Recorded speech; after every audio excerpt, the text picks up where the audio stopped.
Why?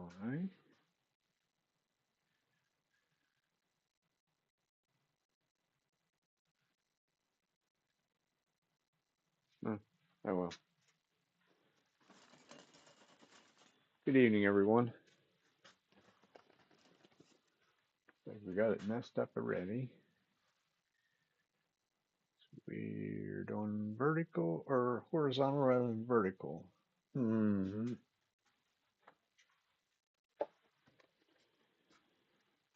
Oh, yes, wonders of modern technology. This tenant got screwed up out here from our fire texturing, so we're just going to create a new tenant in here. A little bit smaller than what the old one was.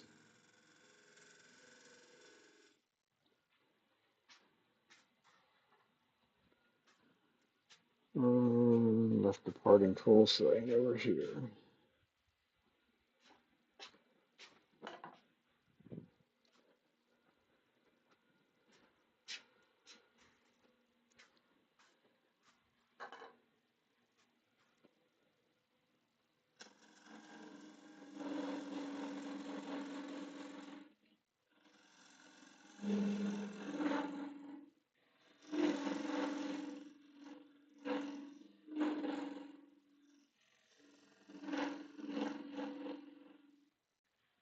That will be a tenant that's going to go away.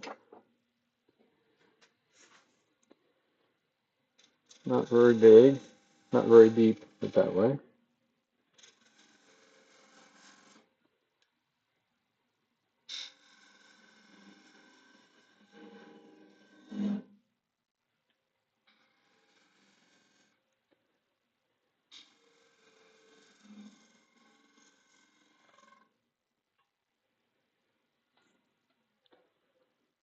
Looks like I got that undercut more than what it needs to be.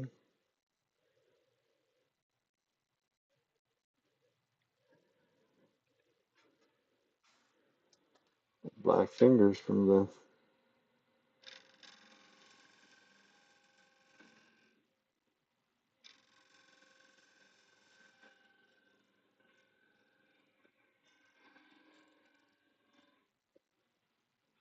gotta be a little better.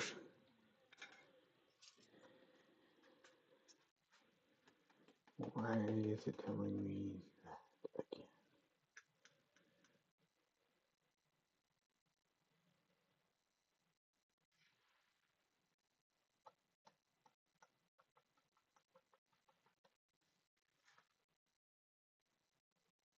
Hmm.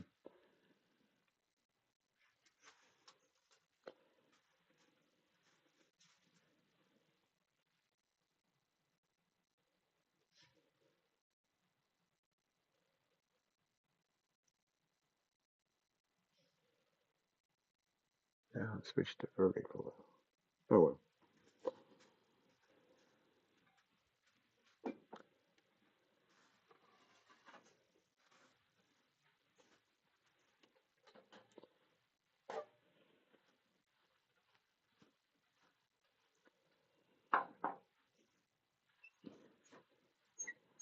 That was actually back into the original wood worm screw hole.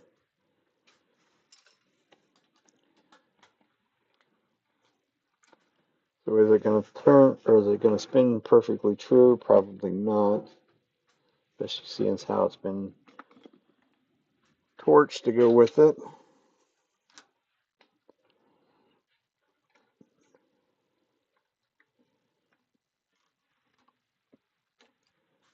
That'll be all good though.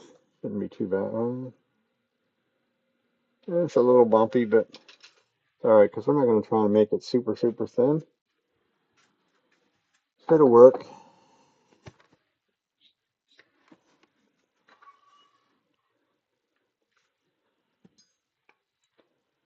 So now we get the adventure of hollowing it out.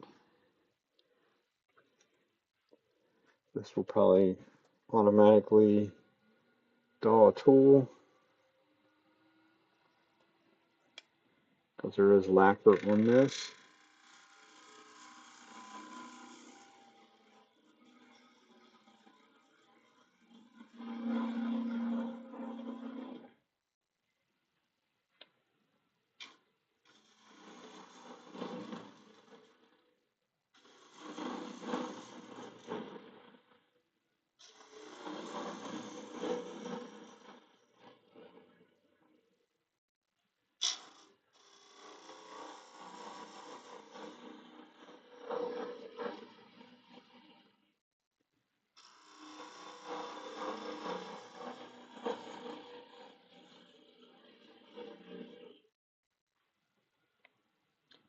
Gotta dig it fairly deep right off the bat.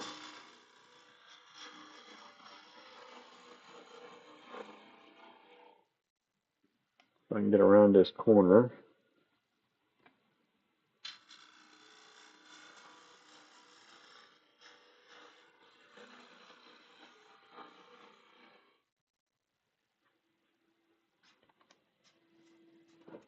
Our real question will be is, can I get around that corner with using my bowl gouge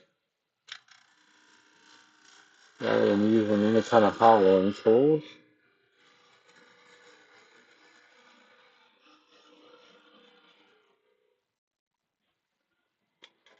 Because that needs to be undercut a bit. Back in there.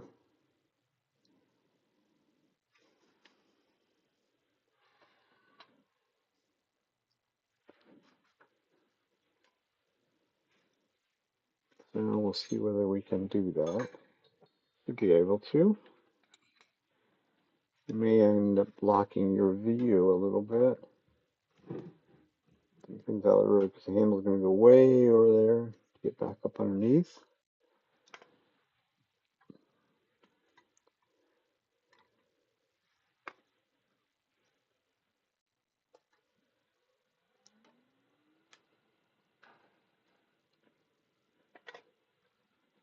The rest is a smidge on the low side.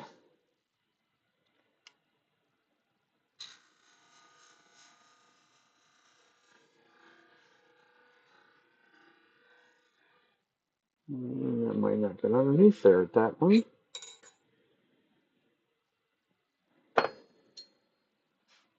Plan B.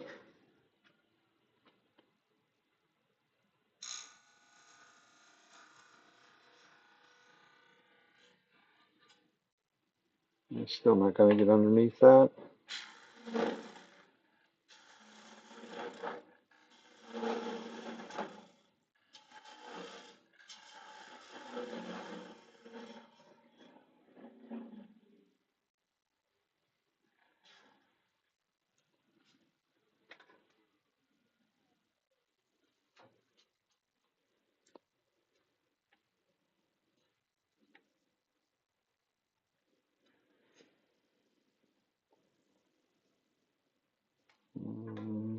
Okay.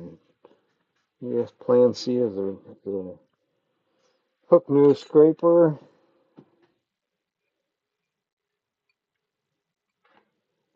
Just want to see whether it has enough of an edge on it to do something.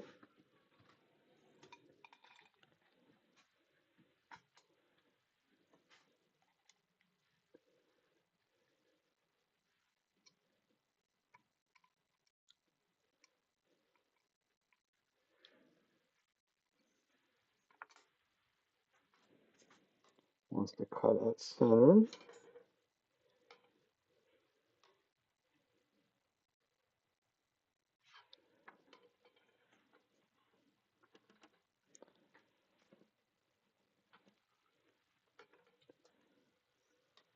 And then the tool rest needs to come back a bit. Wants to stay as much up on the flat meaty part.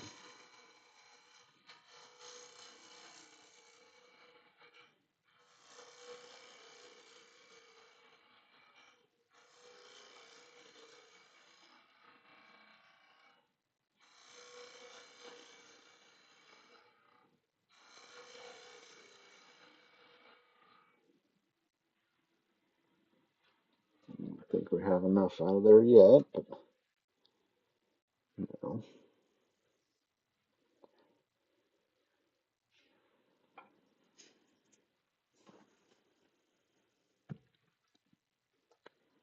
We're going to get rid of a little material though.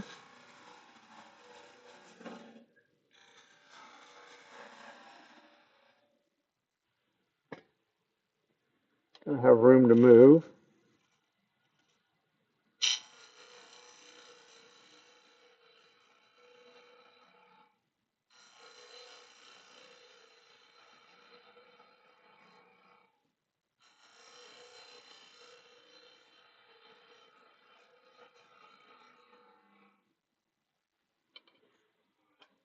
purposely leaving about a quarter of an inch or so at the very top.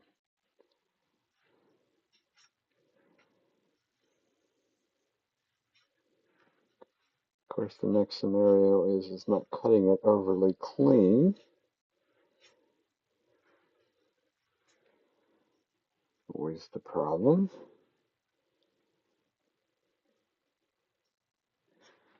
We have to go a little bit further down.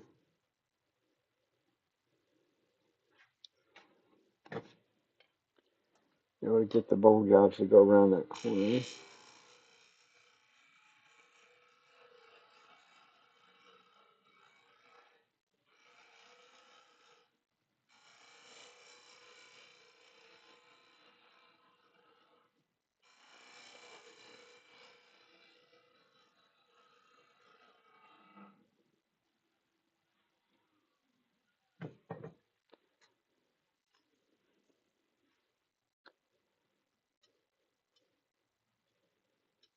Kind of feels okay there.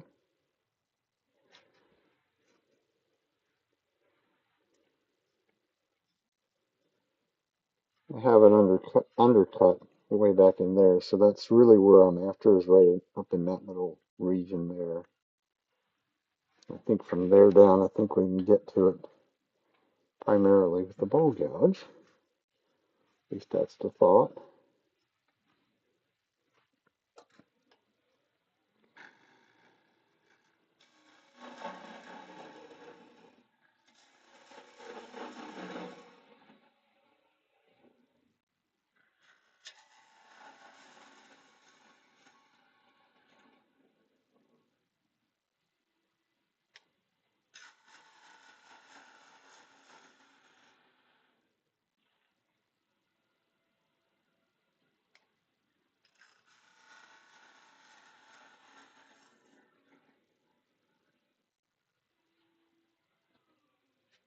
Almost like doing a hollow form because of the chips are going to stay up in that corner.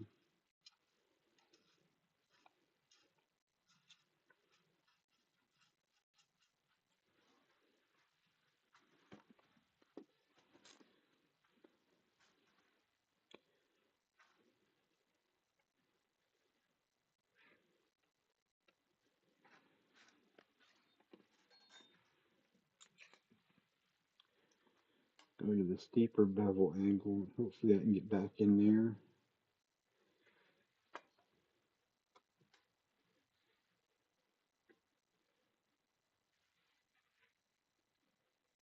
Get to that area.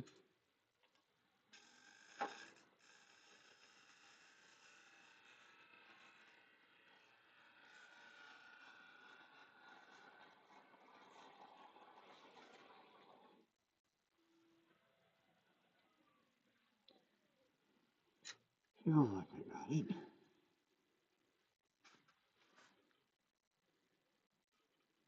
Okay, we can take more out. I was a little concerned that I watch because it's not very deep. I think we'll take it the rest of the way across, and then we'll work on thinning it down.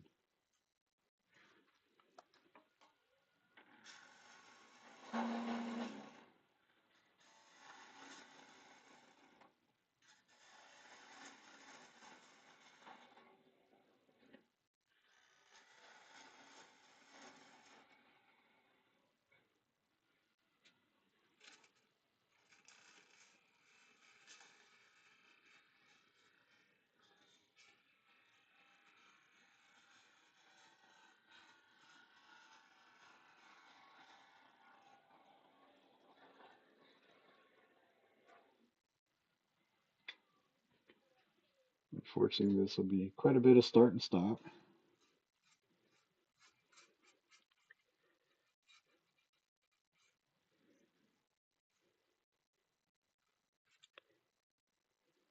And a little bit of guessing with the fingers.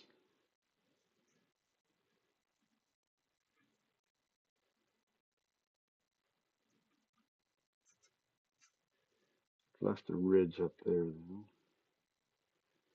Not what we want, but I don't think.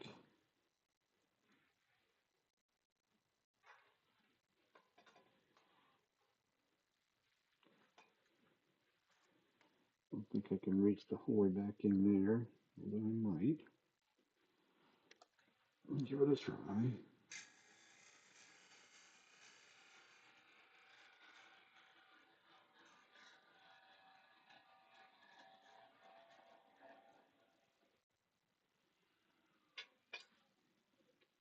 I could cut the way it sounds, the felt. Perfect. That was a stroke of luck.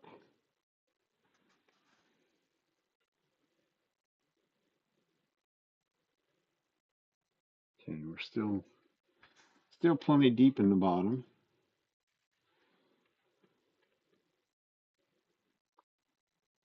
We're deep a whole way across there.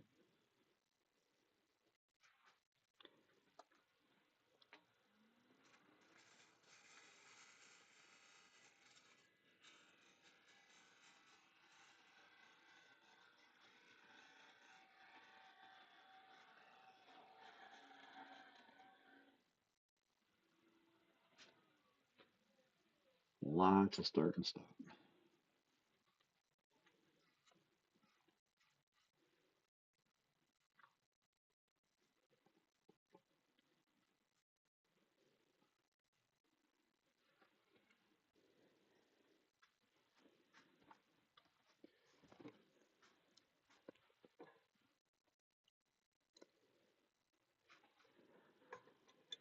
I should just get the calipers out. Maybe safer.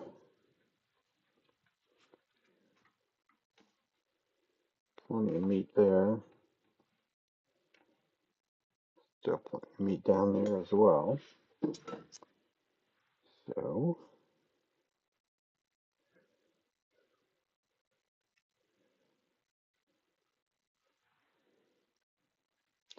not necessarily need this thing to be super thin, but it's probably a half an inch thick up in here.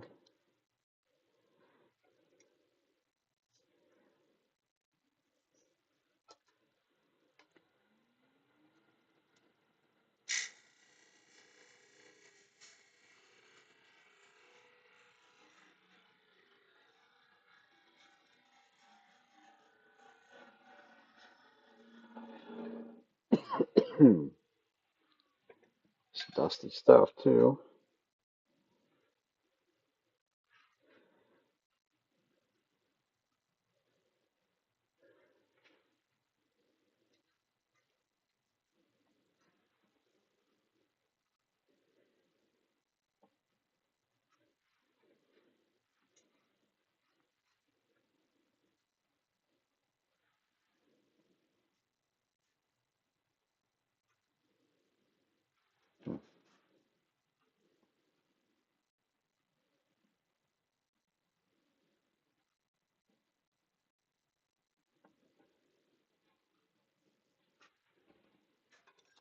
This one's a bit of a pain in some ways.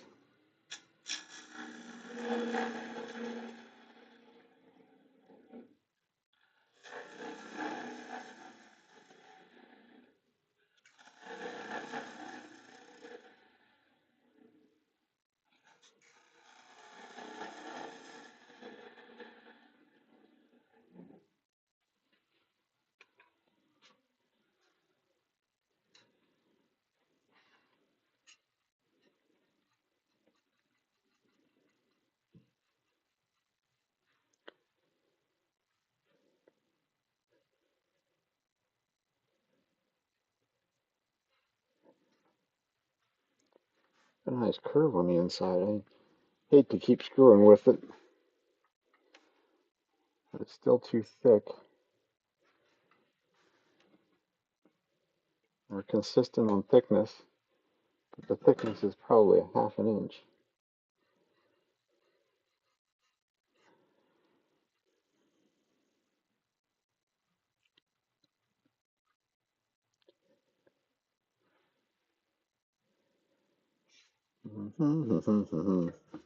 Decisions, decisions, decisions. That's too big for in there.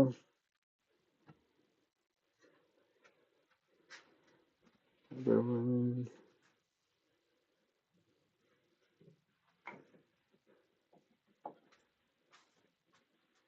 Maybe have another smaller round nose scraper. Might be the avenue to go. How you doing tonight, Todd?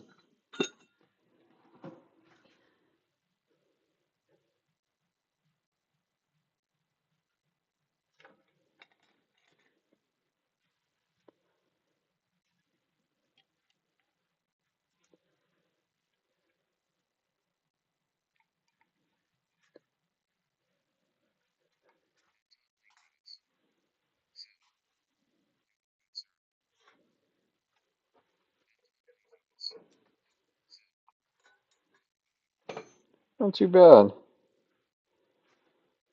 I kind of spent the several days watching some wealthy people shooting sporting clays. Big national event. A whole lot more money than what I can afford to play like that, for sure.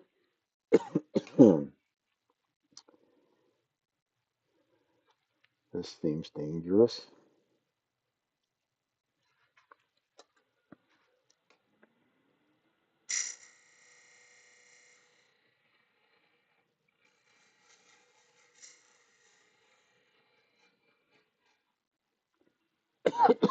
I might turn a dust collector on. Ash is so dusty when it's dry. Excuse me.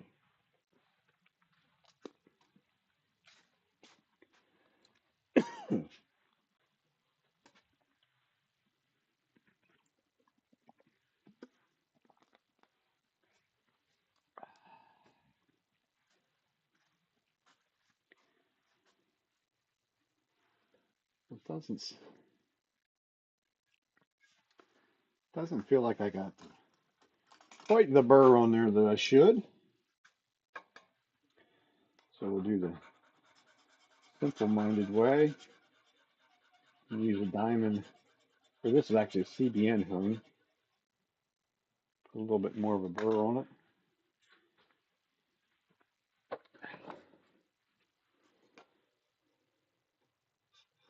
Make sure I'm headed downhill. This is totally doing things blind, though.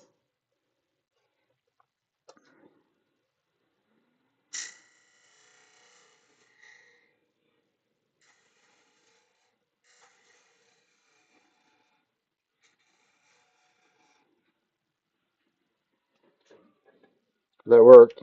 If you notice, there's nice curly chips coming off rather than dust.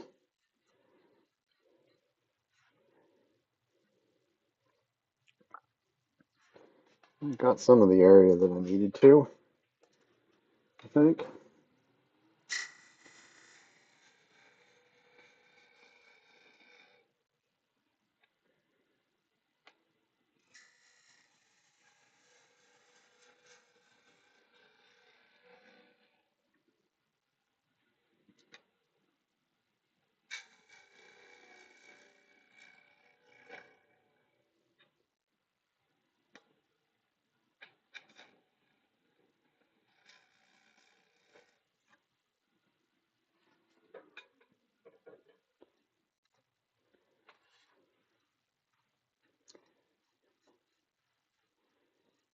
When they're working right, that's a nice small little curlicue shaving coming off of there. Can't say that I'm overly super smooth in there.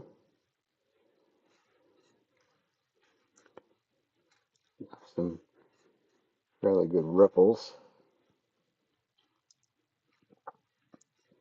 But I think I'm happy with this area now. Feels much, much thinner. So plenty of meat in the bottom. So I think we could just go to the big scraper.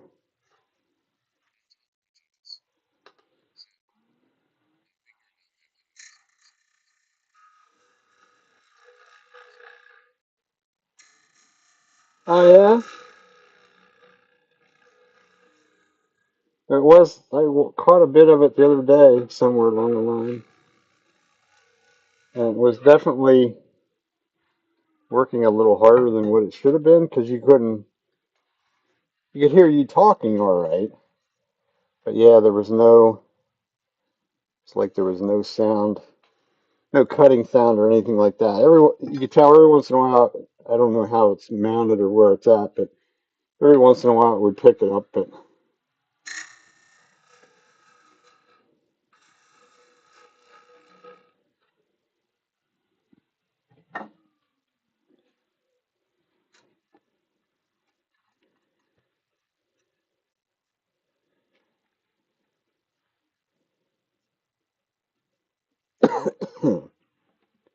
I don't have a ridge.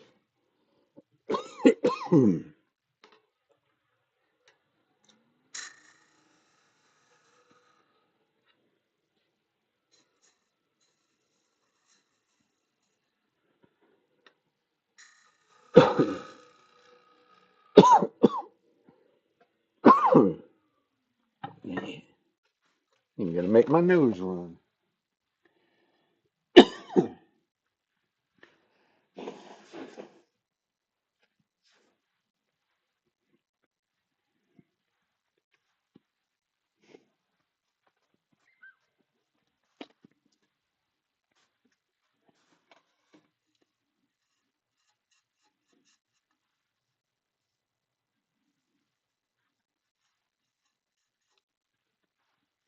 I think we're gonna call that.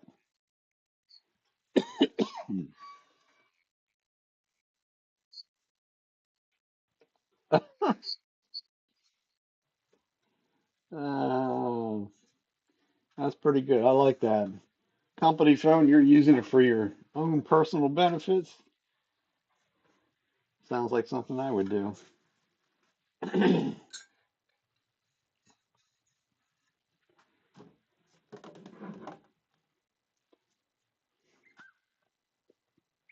Okay.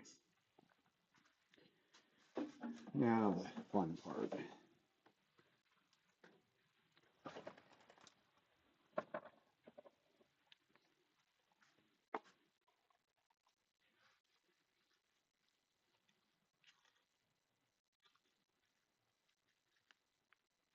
So with the amount of ripples in there, I'm definitely gonna start at 120. I think that's the plan. Put it that way.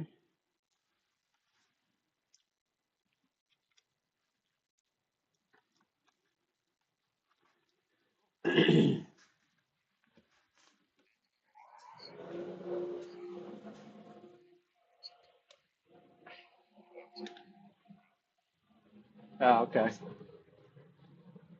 Well, it's an easy way to go live. There's no doubt about that.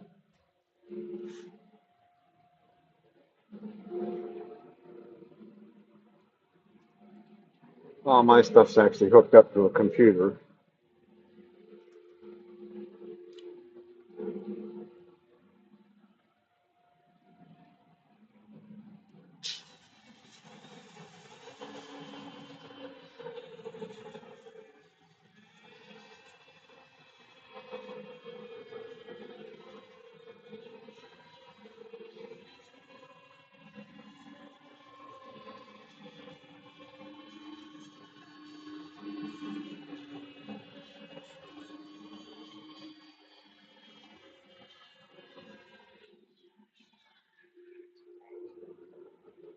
Oh, yeah. Yeah, I've talked to a lot of people. That's that's their problem. My shop's in the house. It's in the basement of my house. Always has been. So that's not much of an issue for me. The only issue when it came to setting up mine was um, I have an Ethernet cable running. How we doing, Al?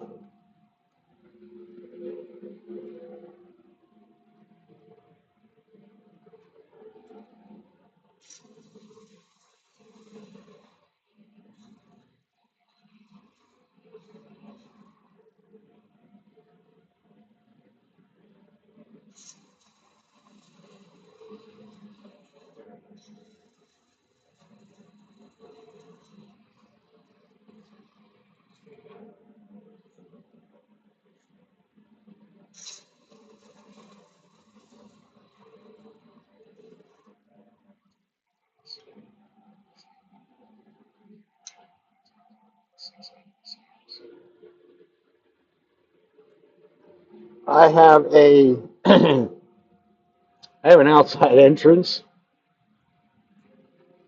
since it's in a many years ago we put an addition on our house, which is a bedroom, and on the when we did that, we actually put a basement underneath the bedroom, so that gave me a walkout steps or walkout that's flat. So yeah, that's how the 1836 come down. I literally I can drive a four-wheel drive truck, so I can get around in the backyard because my backyard is a bit of a hill. But yes, that's how it came down. And yes, I can tell you right now, it's a nice lathe, but I can tell you it is a challenge to do what we did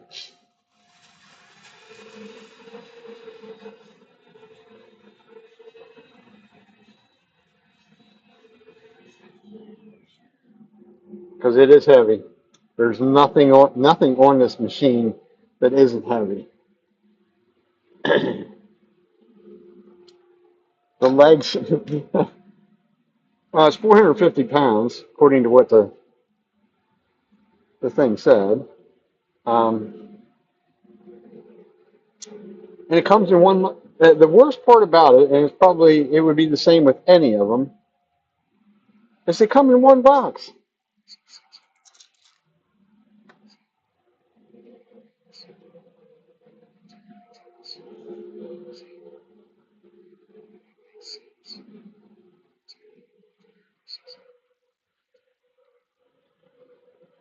I have a, I also have a 1221, the Jet 1221, which weighs about the same as what your 1216 does, a little over 100 pounds. But that one there, I actually sort of have that set up to be portable. I built a platform for it. It sits on a platform. The platform has wheels, so I can literally wheel it to my truck and put the one end up onto the tailgate of the truck, and then I do have to lift the other end up into the truck. But it's not. I wouldn't say would want to do it like every day of the week, but for the handful of times so far that I've taken it and used it, why it hasn't been too bad.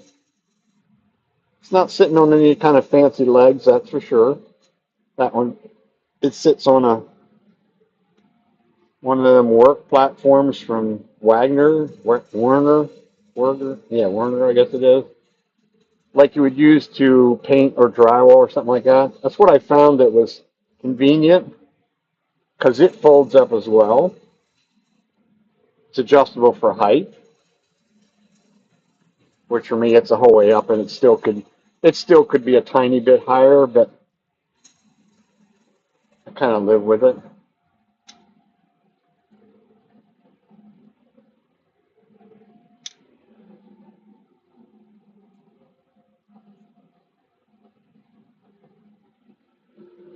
But yeah, so all this stuff is heavy.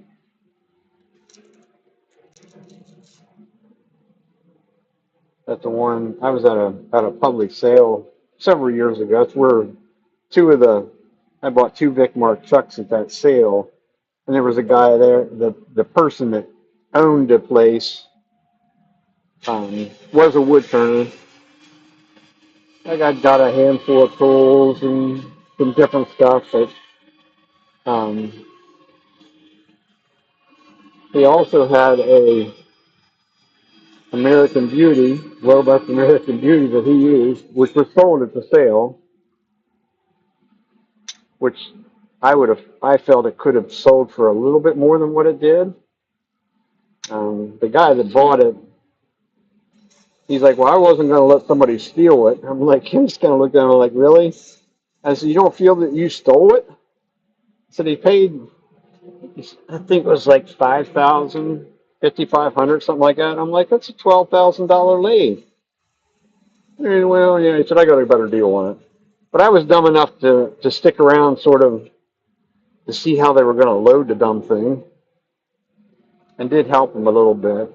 That took like four guys, and we did the same thing as what I would do with mine. We took it over, and four guys lifted one end up onto the kind of like a flatbed type truck. It wasn't real high. And then it took another four or five of us to lift the headstock end up onto the truck as well. And we took the tailstock off, the banjo off. I wanted to take I asked him, I'm like, you have one of these. How do we take this motor off? He said, it's complicated. You got to undo a bunch of wiring to get the motor off. He's like, we're not doing that. Okay. Loaded it up on his truck and everybody left. I'm like, have fun. Because now you got to take it to wherever you're going and get the dumb thing back off the truck.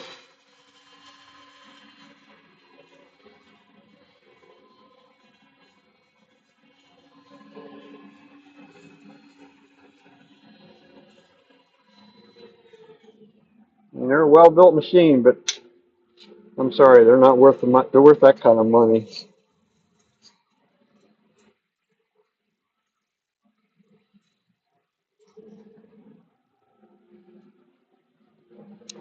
So that's where we're going to stop at that. That's 400.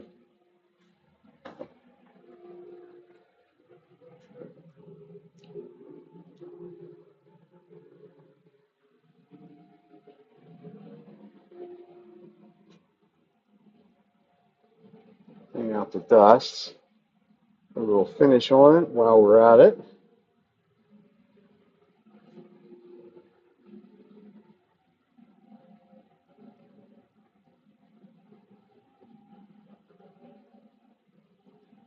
But yeah, you're saying about how did I get this in my basement? Well, this was probably was definitely one of the later pieces of machinery that I bought. I also have a full-size 10-inch table saw, a long bedded Powermatic joiner. That's only a 6-inch. Um, I know that the table saw, there's a radial arm saw. What else came down previous to that? Drill press. I have a benchtop. I have what's back in the day when Ridgewood was still in business in the U.S. It's a 14-inch drill press,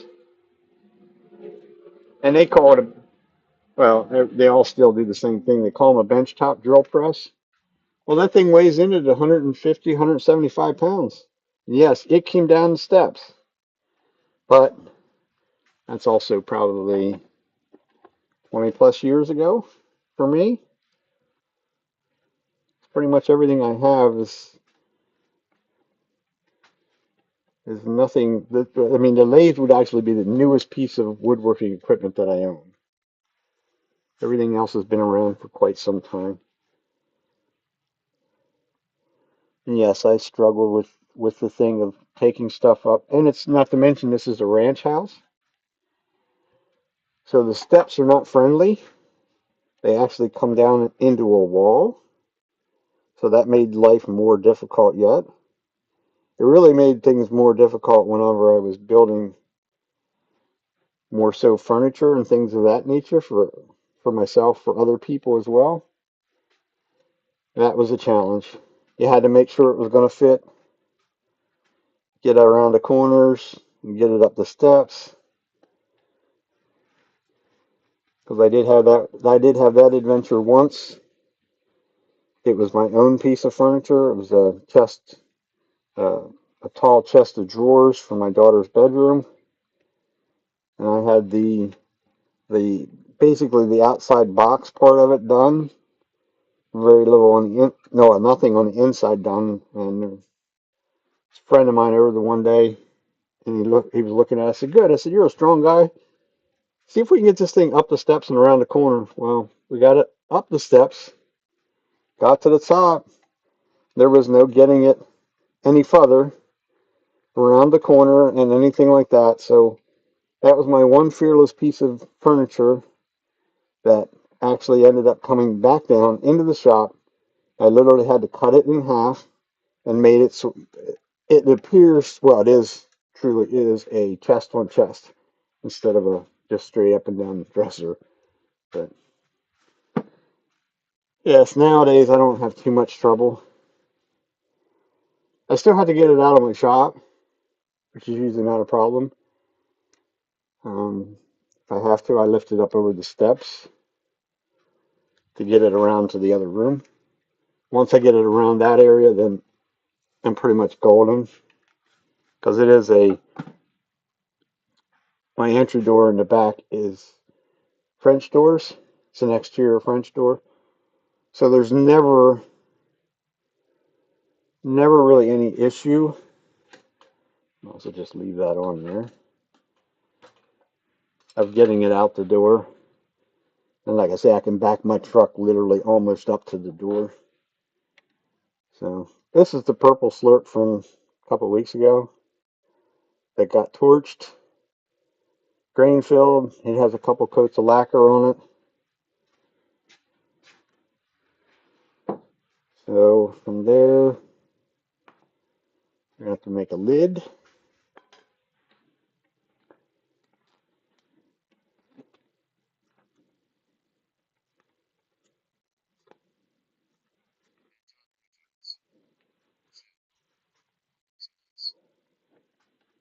And so far, so good.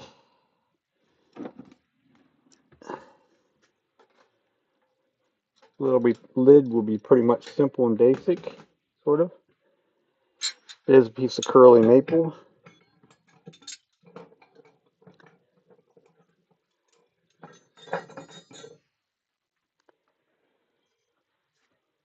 So we'll just kind of do the lazy man's way, or the, I don't know if I'd call it lazy man's, the cheater's way.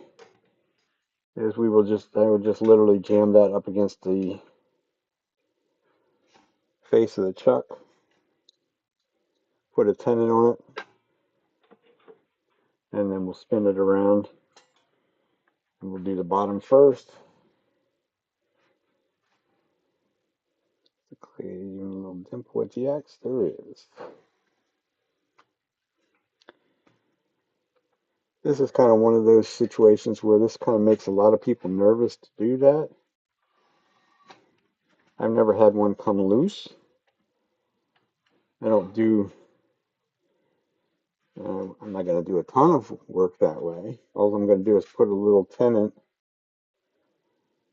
on there so that we can flip it around and do the other side. And I really won't even get too wrapped up on how big the tenon is, how small the tenon is. All the time.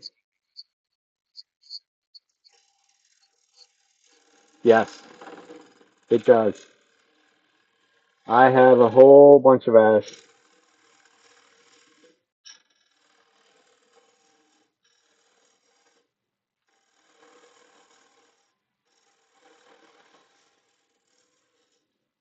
Yeah, that was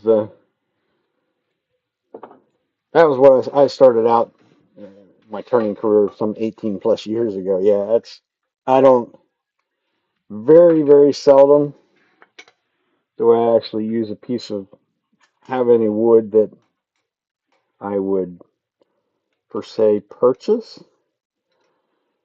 I don't remember what the outside of this jaws are, so I gotta measure it. So about 45 millimeters, inch and 3/4 area, fairly close. This is one of the few projects as well that I will actually put a recess on the back of this. But yes, ash is can be another one of them. Not always.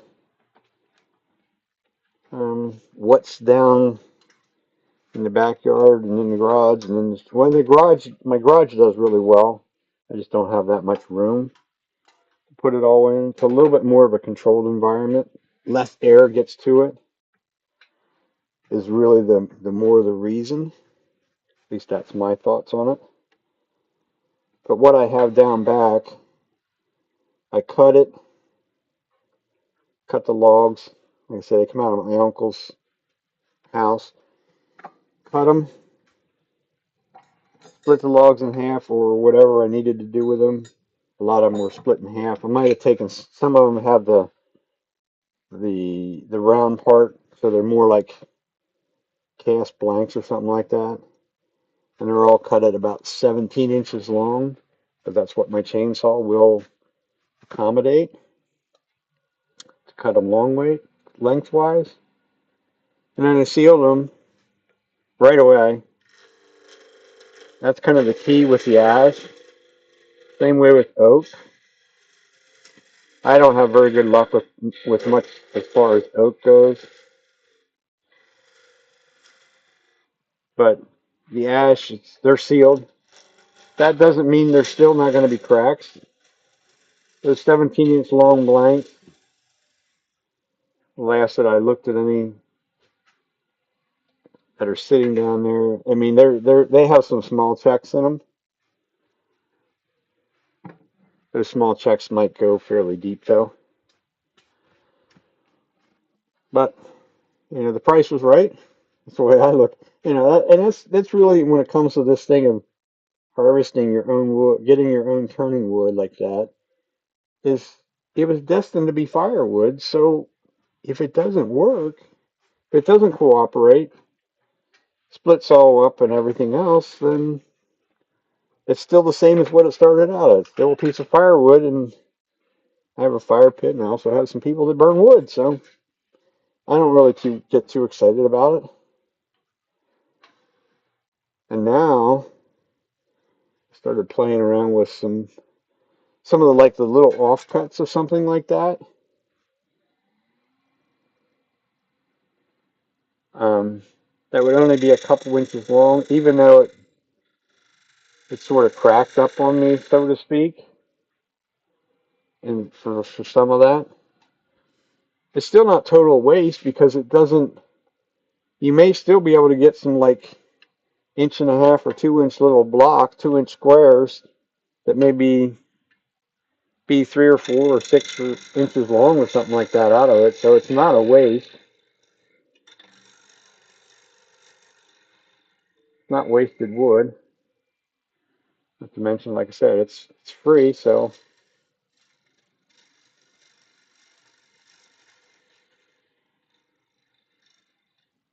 I was just a little bit too lazy this afternoon. But actually, I don't know about where you're at, but all of a sudden we went from 60 some degree weather. I gotta take that out of the truck. I'm not dealing with that. And now today it was, I think we're up in the middle 80s. And I'm like, I just didn't feel like getting all soaking wet sweated just to cut up because I have 3 or 4 logs that I just got the other night at our turning club meeting. We have a guy that brings us wood, and they're persimmon, which when he told me that, I'm like, yeah, I'll take them. So I've never turned any of them, so I said it'll be something different, new and different. But they're not even sealed. They're not sealed at all. So I do have to get them probably maybe tomorrow. At least get them cut, split in half. How did you go from being not even close to too far? I hate when that happens. Uh, is it really too far? Yeah. These can't fit tight. I can't fit that loose. Even though this is only starting out at 7/8 of an inch thick, still should give us enough material to be able to fix our goofy up.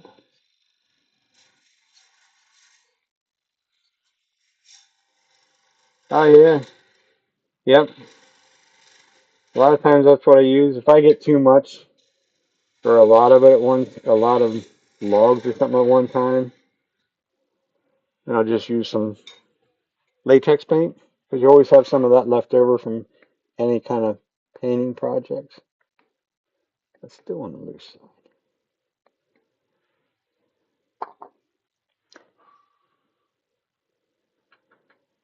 But yes, the wood glue. Actually, go to the what do you want to call it? Hobby Lobby, Michaels, any of those craft stores. It might be sort of, I don't know, I never really figured out whether it's more of a seasonal kind of thing, which it probably is, maybe. But you can get Elmer's glue because they use that. I don't know, there's a bunch of different uses that, like school kids or whatever.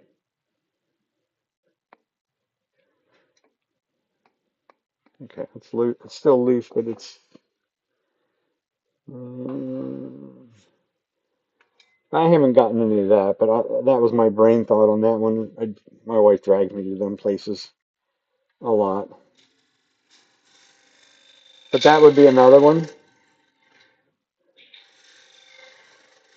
The only problem with using the glue that I've run into is it takes quite a while for it to set up to where it won't run off the piece. So if you have something laying flat, so I mean I stand them up on end to do one end, and usually do all one end and then flip them around. But next thing you know, okay, you got glue dripping on the floor. But the glue works good. Don't get me wrong. I think if I had my choice, that's what I would use for all of it, any and all of it.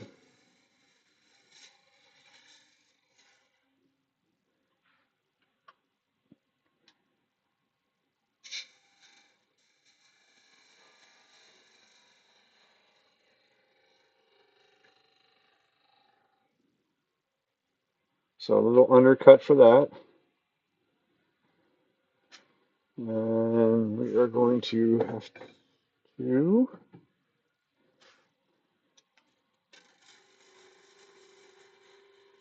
certainly don't need a half-inch long lid.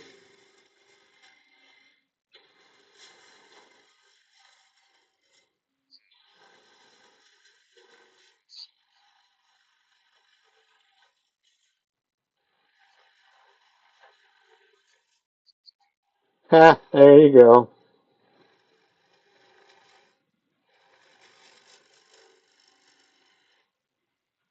I mean, of course, if you're going to do segmented work, then you got to have all, and you're going to use dimensional lumber, but,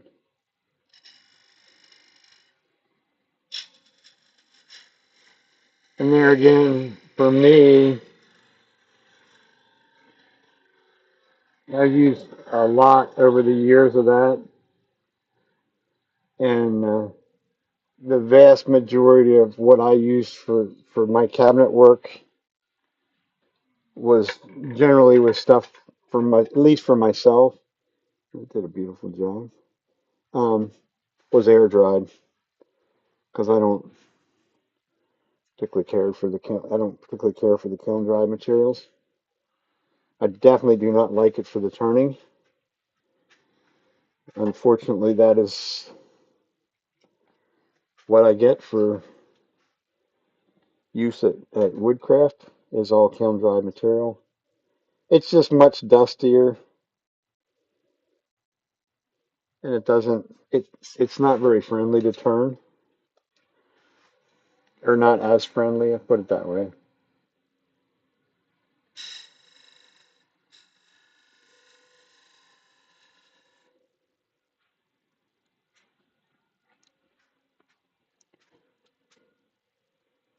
And that's what I will get to put up with that all week long this week.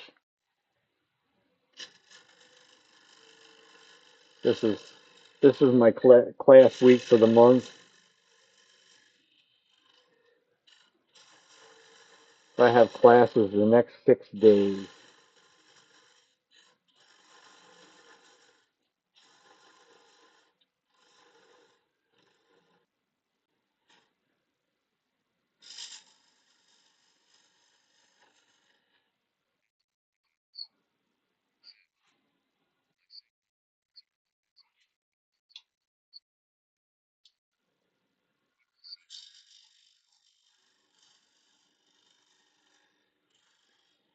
Yeah,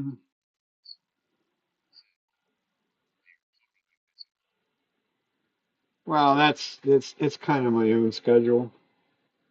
Um, really, when it comes right down to it, I do classes once a month. I don't always do them back to back like this week. Like I say, I kind of have gotten away from doing some of that.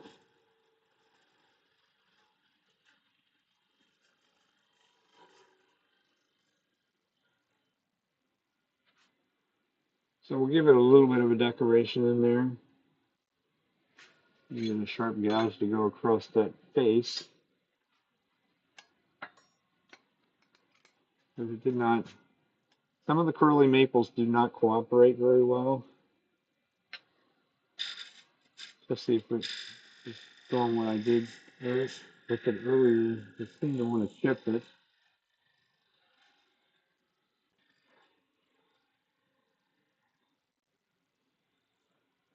My wife left yesterday, and she's on a cruise for the entire week. So, of course, she said, "Well, that's a good week for you to teach classes. It'll keep me entertained and out of trouble." And I'm like, I don't really need to be out of trouble, but still picked up a little bit of that. But these classes this week are four of them are in the evening from like 5:30 to 8:30, and then a Friday afternoon. Saturday's generally the harder day. I will do two classes in one day.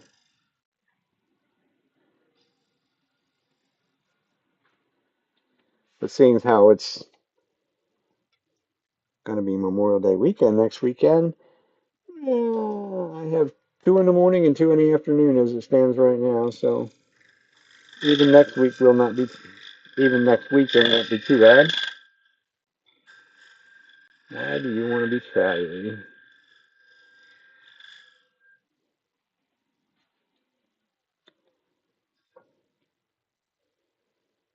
And everybody wants to come and turn a bowl. That's their that's the class. The four evening one is basically a learn to turn kind of a class.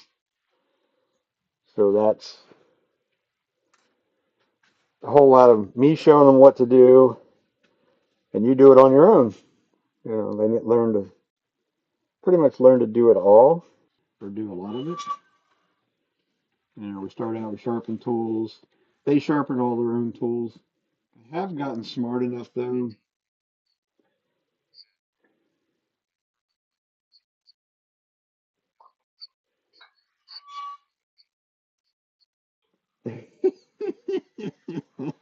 Yeah, I know that feeling. That's like, well, she left yesterday. She called me last night to tell me they got there because their boat they're leaving out of was out of Boston, and we're in around Harrisburg, Pennsylvania, so it's like a 7 hour drive. With her, my sister went, and it's like okay. Then she calls me today, and I'm like, she's like, "What are you doing?" I'm like, "What do you mean? What am I doing?" I said, "It's Sunday." Where do you think I'm at? Oh, well, you're probably shooting, aren't you? I'm like, you better believe I'm shooting. I said, you left. I said, I can shoot double because I don't have to pay for you.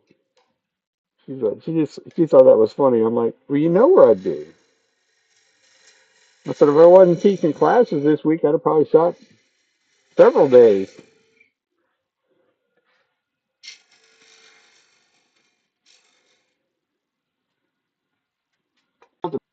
That's what we did earlier this week. We were down in Pennsville, New Jersey, at a regional shoot for sporting clays. And I'll tell you what, uh, I'm in the I'm in the wrong business. I got to see what just about a $50,000 gun looks like.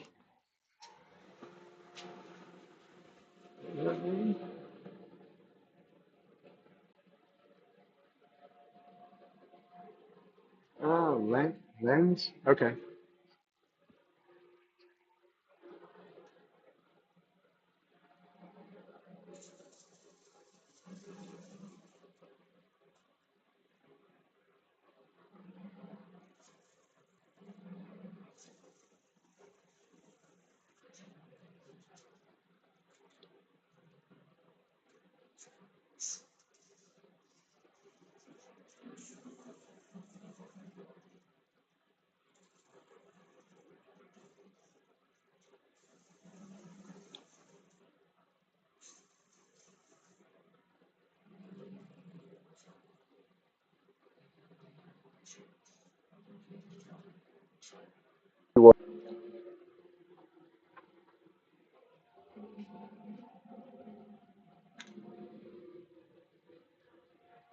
So, like some of the other projects, there's only one time to sand this, and that's before you flip it around and do all the other stuff to it, or what little bit of stuff we'll actually do on top.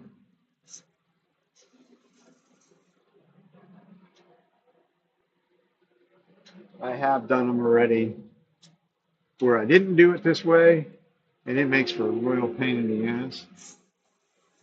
Sometimes I won't finish them right away, but I've gotten away from that too.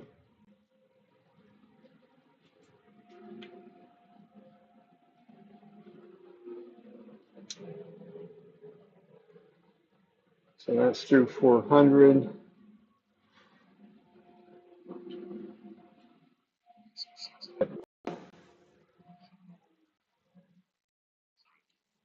Oh yeah. What are you gonna turn? Oh, I won't. Yeah, I was gonna say. Yeah, okay. You have fun because I won't be attending that.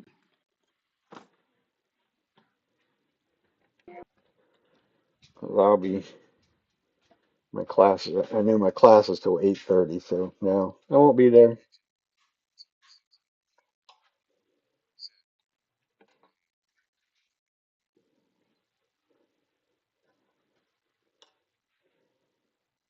Okay.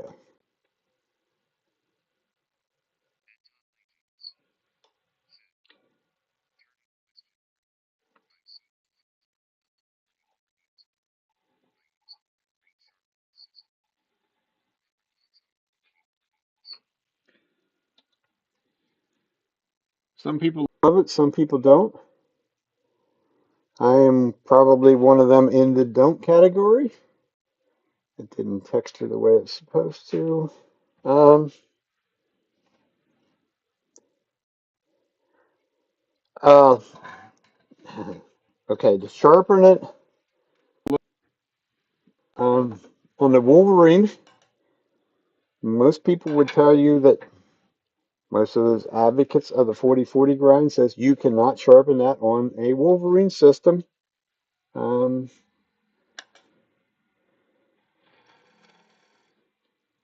Give me a minute. Fix this bit up here. I'll just leave that flat. That's why it didn't do as well.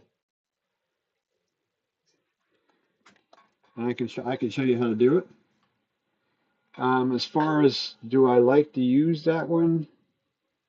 I did use it for a while. Um, Actually, it's been quite some time since I've even used it.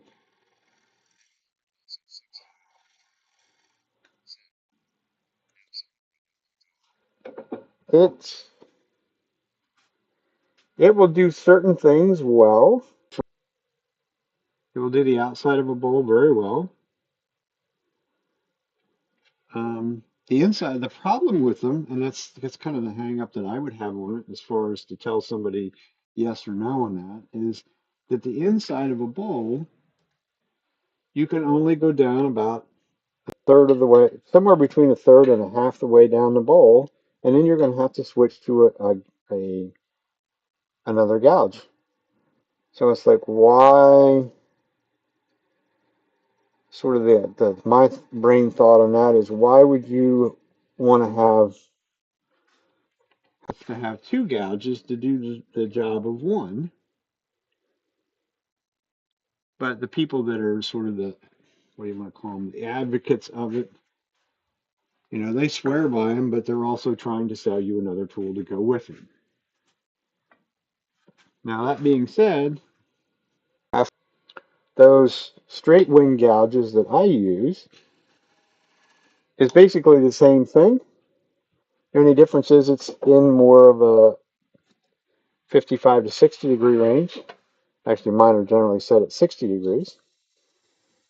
And they work extremely well as well. But the 40s is just a, I don't know, I don't want to necessarily want to call it a gimmick. Most of them want to tell you that you have to sharpen it freehand, like I would sharpen my 60-degree gouges, and it'll be very frustrating for you to do it either way on the platform. Um, Maybe you have an old gouge or something like that laying around, an old bowl gouge or something like that. Because the sharpening freehand to do either the one I use or the 40, there's really not much difference between it. It's just a different angle. But the motion of how to get it right each time, it took me probably weeks to get that to where I was happy with it each time. I mean, that's another scenario of practice. Once you have it figured out, then it becomes sort of old hat. But there is a way to do the 40-40 on using the Wolverine, um, what do you want to call it? The Varigrind. I can't think. There is a way of doing it with that, and that came from Rudy Lopez. I can just as easily give you his um, web page, and you can actually go and download a little setup block or a setup thing that he's designed. It's going to be a piece of paper, and you would sit that piece of paper on. You would sit the Wolverine's platform right on the jig itself.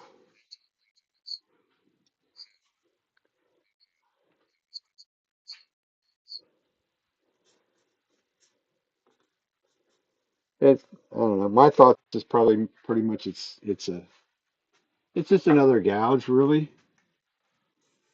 Is it the next thing since sliced bread? My opinion would be no.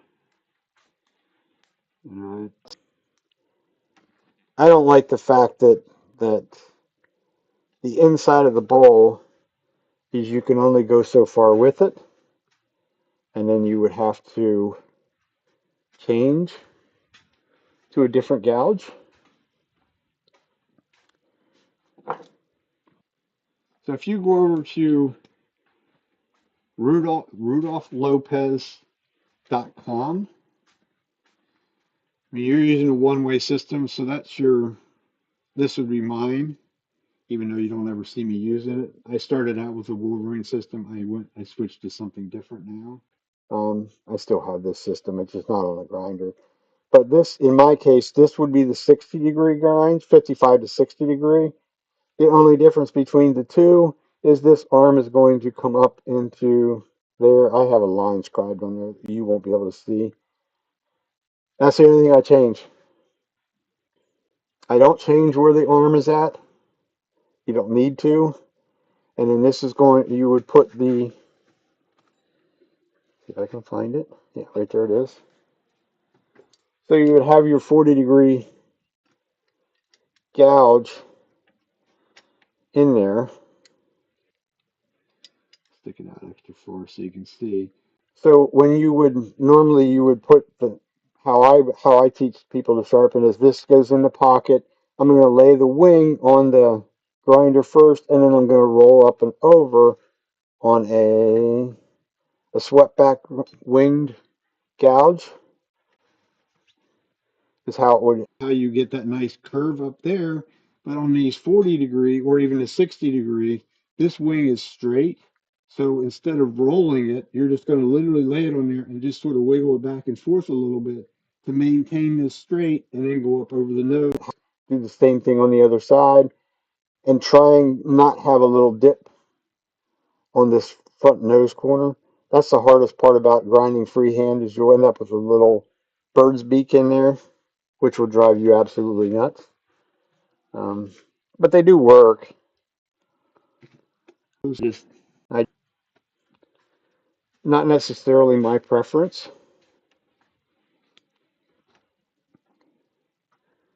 And if you want to take one of your bowl gouges that you have now and turn it into a 40-40, I can tell you this much: it is a lot of grinding. A lot of take it from the swept back to the 40-degree. I mean, you don't have to have that wing that long either to start with it. You could take one of the swept back gouges and do it with one of them and only have just like quarter to 3/8 inch long wings and don't worry about the rest. It doesn't really matter anyhow, just to try it. Um, it's really no different than your spindle gouge when it comes right down to it. I mean, generally speaking, your spindle gouge would be 40 to 45 degrees. In my case, I think mine are right about 40. So, if you want to get a feel for it, just use your spindle gouge on the outside of a bowl, and it's going to do the same thing. The only difference is a spindle gouge will not take big cuts of material off. This is how you get away from not having an issue. That's still some wet super glue there, a little bit of microcrystalline wax on there.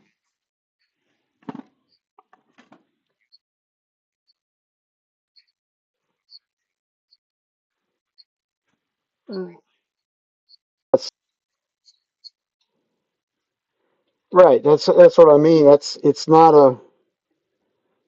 I guess probably more so with teaching classes. I try not to. If somebody asks about it, I will show them, let them use it even for that. But it's not a one. The person that's starting out in the wood turning, you know, they already sort of complain because of how much money some of this stuff costs. So now you're going to tell them, oh, well, you got to have this gouge, but now you have to have basically two gouges to do the same job of one. So, I mean, that's kind of my philosophy in it. I'll get it out. I can use it on this.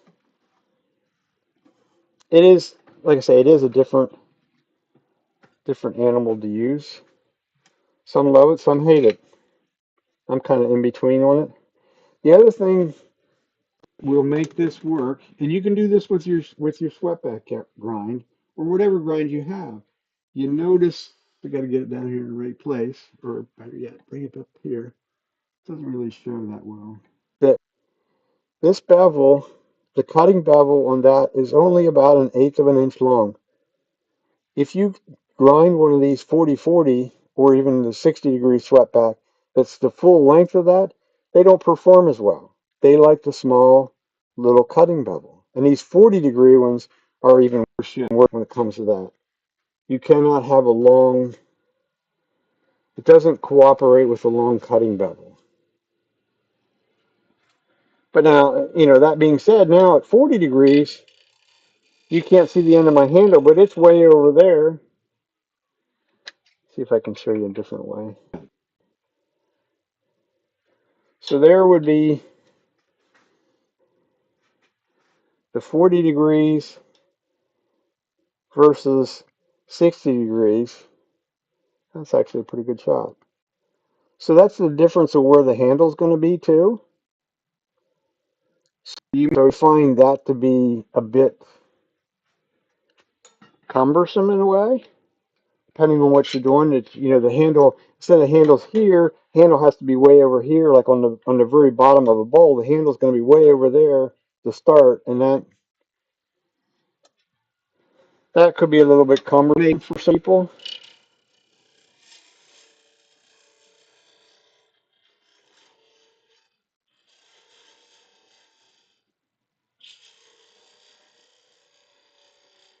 The other thing they don't do really overly well is do the sort of the pull cut.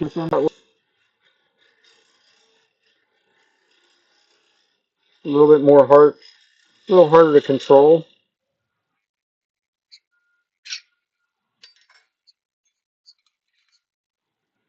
Right. That's really what they're. That's the name of the game with them is they do not want to do any kind of full cut at all. I mean, they will. They're nowhere near as efficient on that end of it as what this traditional swept back grind would be. But I mean, finished surface wise, not a whole lot of difference. Keep talking, I'll make this lid smaller yet. Um,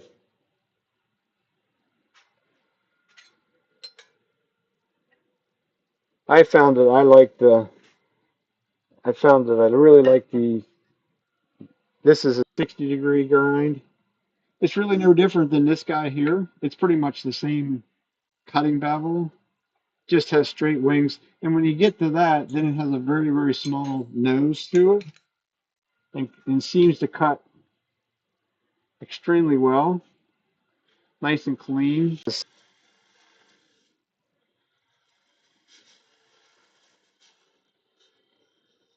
like I say, it did take me a bit of time to learn how to sharpen it freehand. That's why every once in a while you'll see me pick up a bowl gouge. Actually, right there it is. There. That's actually an old Sorby. That thing is probably 17 or 18 years old. I still haven't wore it out because I graduated very quickly to the Thompson lathe tools. Just by virtue of this does not stay sharp, not even half as long as the better tools do. So it's for me, it's more about I'd rather spend my time turning than sharpening. It's soon going to be wore out. But there again, I'm grinding this on the platform, no handle in it, which does make a huge difference if you're going to grind freehand on the platform. It is certainly much easier to do it without a handle if you can accomplish that. But I mean, this gouge has got another probably inch of life. Really waiting for it to get to that because then I'll cut it off and make um, a little round bar skew out of it. At least that's the plan. That one's actually ground at 65 degrees. Another one of them stupid things you play around with. But it's still a straight wing gouge. So playing around with a different angle on those. Once it's once it's at the straight wings, you're not removing a whole bunch of material, a whole bunch of steel to change the angle, especially when it's only 5 degrees.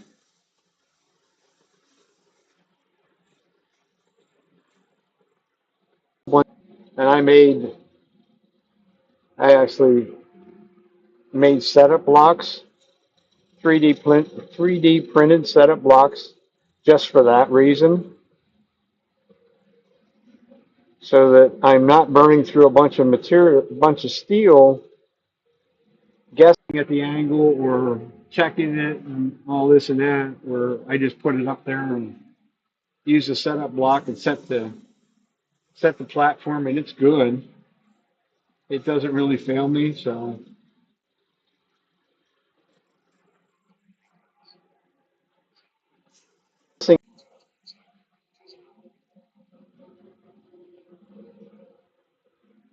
the crown ones are all right. Thompson's. I mean, that's I say that's. I am by no means affiliated or anything like that with them, but I started out using them pretty early on in my career. Actually, when it comes right down to it, they weren't in business probably more than a year or two when I ran into them at a show, and that's where I'm going to buy them at unless something absolutely totally goes awry because I worked in the shipping business. I hate paying shipping on things. And I think at least the last I looked, I think their shipping rate was like $15, which is not what I wanted to pay. But in the same token, if I had to, if I really had a super need to, then I guess I would pay it. But if I'm going to pay it, I'm not going to order one tool. I'm going to order multiple tools because it's pretty much like a lot of guys. They do a flat rate. Everything's $15. So you get together with a couple buddies or turning club buddies or something or other and order, a half a dozen tools, and then everybody chips in $2 or $3 and the shipping is covered. We go to a symposium somewhere and see them there and get them right then and there.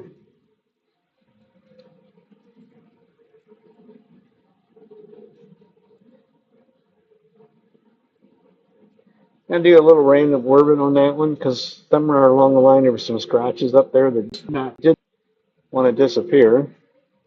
So a little bit of hand sanding, it'll go away. The other thing with the half-inch Thompson gouges, the ball gouges, um, he does make one that Jimmy Clues has his name on. And I was out and took classes 2 different times in Las Vegas with him. AKA, go along with the wife because there was a painting convention. And I'm like, good, you go to a painting convention, I'll go take a wood turning class for the his classes are 3 days long. So I used his. Of course, he's using his own signature series in his shop. And then I asked Doug at a symposium, I'm like, so what's the difference between the two? And he's like, about 40 thousandths. He said, it's not much. He said, but the ones that his signature ones, the flute, is deeper than the normal one. It's really the only difference between the two. But it's another scenario of I'm one of those people that when I find something that works for me, works well for me, I stick with it. So that's my story. I stick to that. Actually, they irritated me a couple years ago. I want to say probably 2 years ago. My dad needed a new bowl gouge, and there's this symposium that's about 40 or 45 minutes, I guess it would be, from us once a year. And Thompson's there.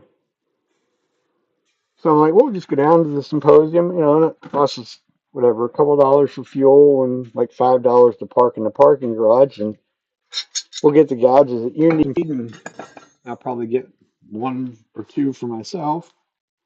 Get down there, he said, no, no. He says, if you want the Jimmy Clues version, you have to go to Jimmy's website and buy them directly from him. Like, why is that? It's because that's just how we're doing it nowadays. Okay, well, you done pissed me off, and to me, that was irritating. I need to drill a hole. So once again, Jimmy has flat rate shipping at, I think it was like $10 or something like that. Okay, I just up and my dad wanted one, and I'm like, I'm not playing with one. I said, I'll just get three for the same thing. I said, because I will need them eventually. Um, Actually, they're still sitting. They're still sitting here in the drawer. Two brand new bowl gouges. But I'm not ready for them yet. But that's just me. Okay, thickness wise, we should be all right. This gets a finial on top of it yet.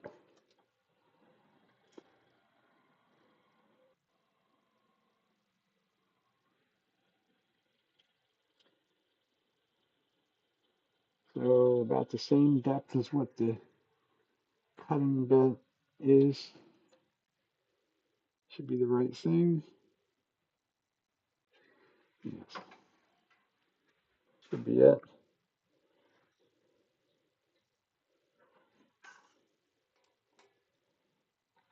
Recess. You can tell I don't use recesses very often because I always turn the wrench the wrong way.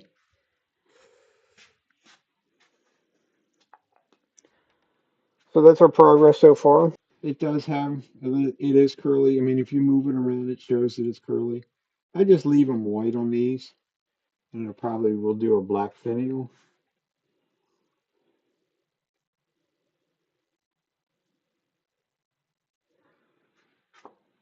The hole could be a whole lot deeper than what it is, though.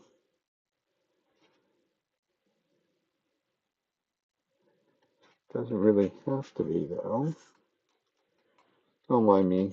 I like to talk to myself. I'm going to go ahead. I'm going to drill that a little bit deeper.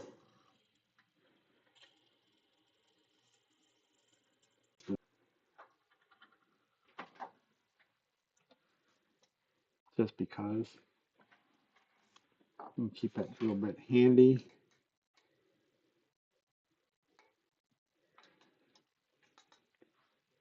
Oh, yeah. Now you went too deep. Got a pinhole in the middle of it. Irritating. I'm not redoing a lid for the pinhole, though. No better than to do that. So, we need to know why don't save these dumb little blocks. A nice little one. Almost too big. Oh.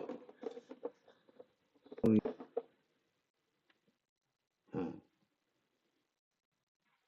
that should be that size.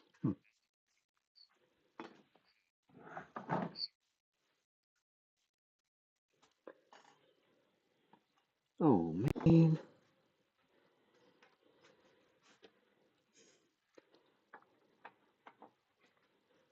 I took care of that part this afternoon. Went down the road a ways and shot me and another guy, and we stopped. There's a nice diner on our way home, so we just stopped at the diner on the way home. So we're gonna do this. Will be black. Show you what this is gonna be for here in a bit. Do this a little bit different than what most people would probably do, but it does work. I think it'll work on the finial. It will work on like Christmas ornaments and things like that. It's what I would use it for most of the time. Just grab a square blank in the chuck. Yes.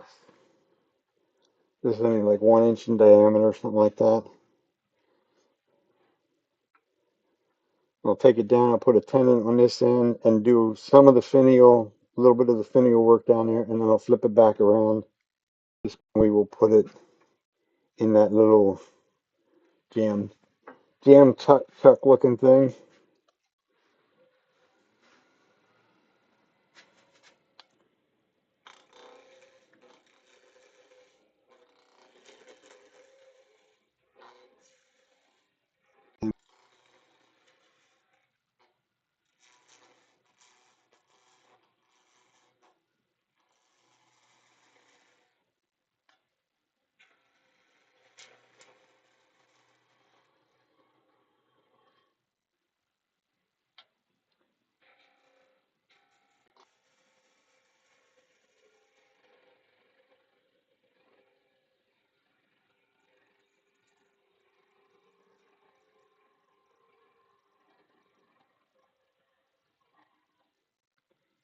And we should have switched. Should have switched the live center.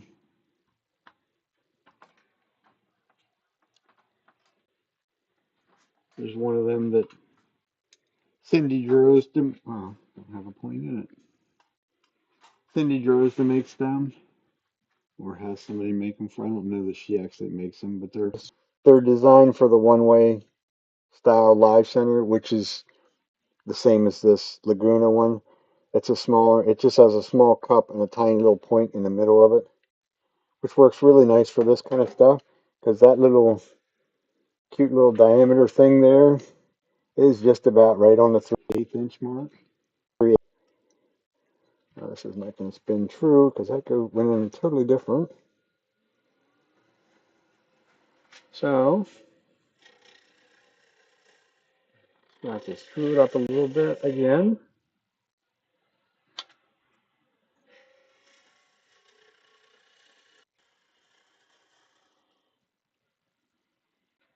Okay, so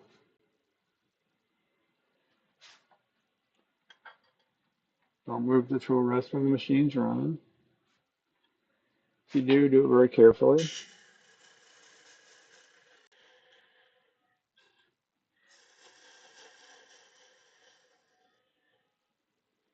Don't get carried away. That's not going to be that long.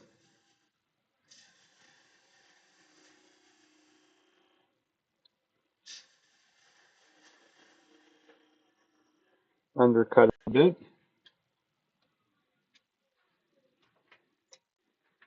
Instead of I would kind of doubt whether it fits in the lid at that, but doubting Thomas is probably wrong. Nope, doesn't quite fit. It's also a little difficult to get in there with the full-size skew. Still going to keep the tailstock support. And just switch to a parting full. What it is the end down here sort of is flared up.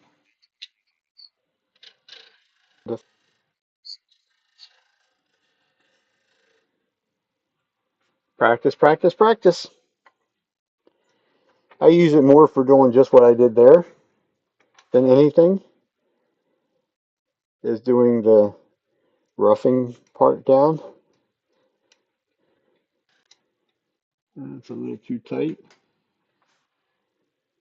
That will give you, the way I see it, that gives you more confidence to use it,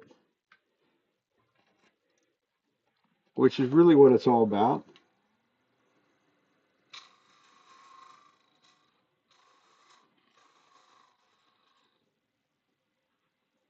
Is the confidence that you have the ability to use it. Am I good at rolling beads with it? Not really.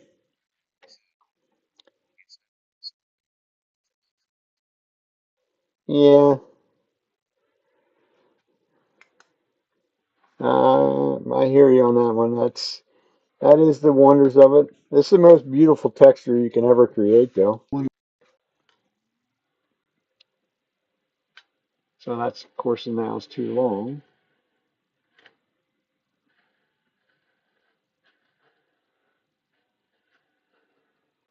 So we'll cut some of it off.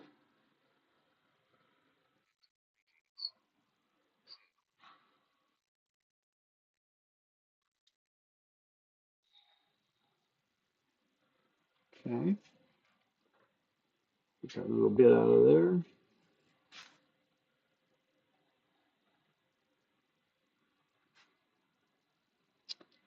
And bring the live center back up. Let's check. There we should be right. Bring it up for support. Take my spindle gouge. I mean, the skew will do this too. I just don't always get quite, I don't get quite the undercut that I would want on something like this. Now that I did that, it's probably not going to be too long again. Because I really didn't leave a flat spot on the top of this lid. So I definitely need plenty of undercut. I hate when a plane actually works. Almost makes it look like you know what you're doing. Yeah. There's also another way that you could do this if I wasn't going to turn this black. You could literally glue this onto the piece, put it back in the truck into that recess, and give it a little tailstock support and go from there. That's another option. Actually, yeah, that is the class that I figured nobody would sign up for. I only ever did it once before, and it's a candlestick. That lid for this one is basically the base of a candlestick. And I'll do it the same way as what I just did. I'll start this cove a little bit here. But when I do the candlestick that way, at least when I did it, I did have them do it in class. I would do basically the same thing here, do a little bit of the bottom design, and then literally glue it into the base, and then it's back in between centers, and you go from there. Easy peasy, right up until they have a little oops going in that direction against the base piece and exploded the whole thing. Um, other than that, it was pretty good. But you're gonna have that when you try to, a new turner or never turn a piece of wood in their life, and they want to go take a class, which I commend them for taking the class because you're smart enough to go spend a little bit of money and take a class to find out whether, this is something that you might find enjoyable. Somehow I think that was made for the bigger chuck. It'll work though. So that's just hopefully the same 3/8 inch drill hole. Notice there's a slot cut in it, so it will compress. And if I'm really lucky and eat today, which we're not going to be, why? Maybe that's not the same 3/8 inch hole. Well, that's not good. That's a pain in my, you know what? Yeah, don't give up on it. Just used it a little too hard or something. The other thing I could possibly do, I can compress it the whole way. They're touching up there. So close. But if we take a tiny little bit of paper towel in there, we might be able to accomplish it.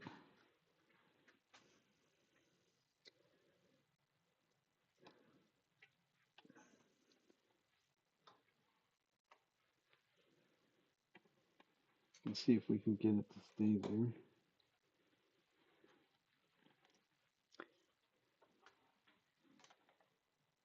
All right, dirty bird. Evidently my hole is not quite right on that one. Well, that's not fun. Okay. Plan B. We'll just go back to where we were at. I'll do the finial. The only thing I was thinking I could use that to turn it. I don't necessarily have to. I'll turn this whole entire thing up here down to just about nothingness up here. And then I can use that or just make a new one of them, drilling it with the proper drill hole. It's weird. I would have said that was the 3/8 hole, but maybe it's not.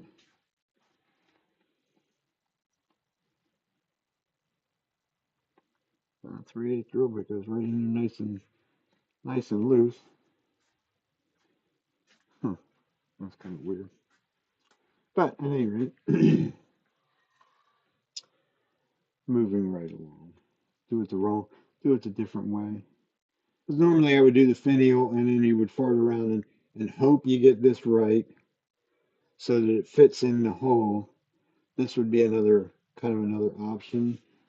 And there is another option even from there. Look at one other avenue. I do not use this in a very long time actually. This is a cullet chuck. There's actually ones that you can buy that have much fancier setup than that. That's just a piece of all thread. That cullet chuck threads onto it. We'll go through the headstock. Let's do that. This probably could be a problem child. I keep looking at that. I've had some of the people at our wood turning club showed me some of the cullet chucks that actually Woodcraft carries. I don't think they were very high. I think they were the Wood River, so they're not overly high end by any means, but they would work. I don't necessarily have enough use for them.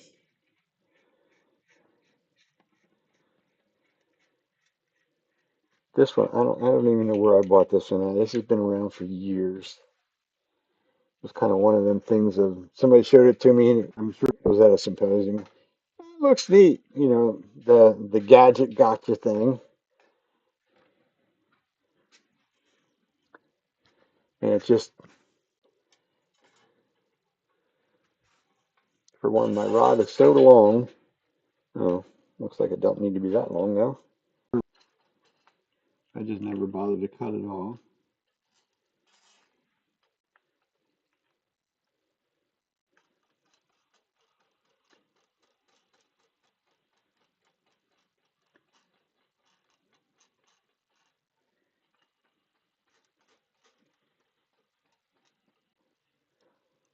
So the odd idea there is just to bring it snug in the back.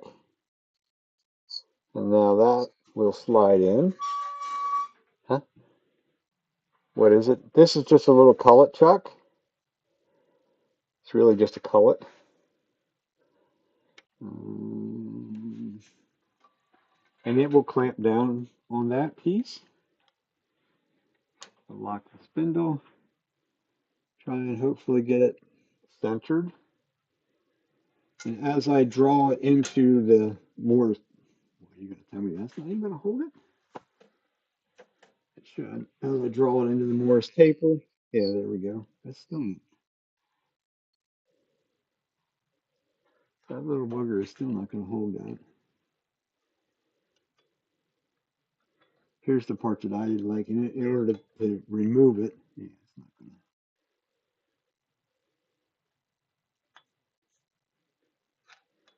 It should hold that.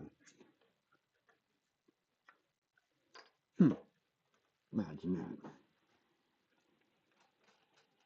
that. I'm beginning to think whether I got the wrong size hole. I did check that, didn't I? Thought I did. Oh, Confucius once say, you thought you did, but it's that's why, eh? All that playing around, cutting it off and recutting things. That's actually.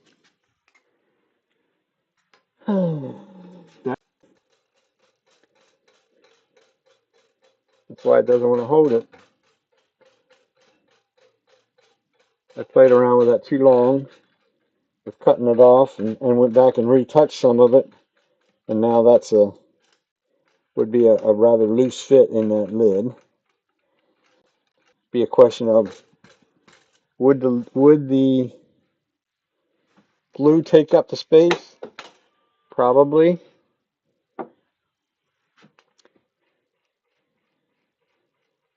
But it's only a little piece of wood and a couple of minutes of screwing around.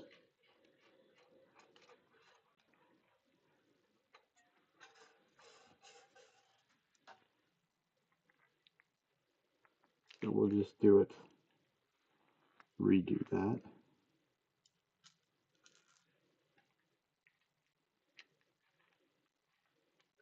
If I was really energetic, I could actually change jaws in the chuck and make a small tenon for that to grab a hold of.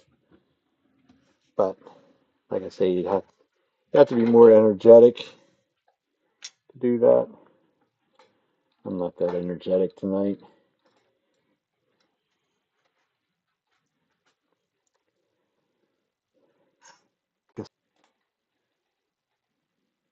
So back in on the square,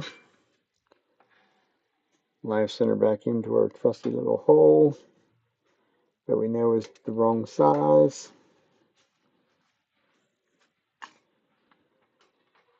Okay, we'll start over. Doesn't pay to have to do your work 3 times.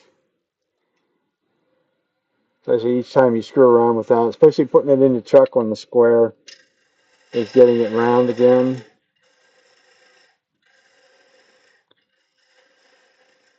Get back out the solid material. as our finial just keeps shrinking down my side.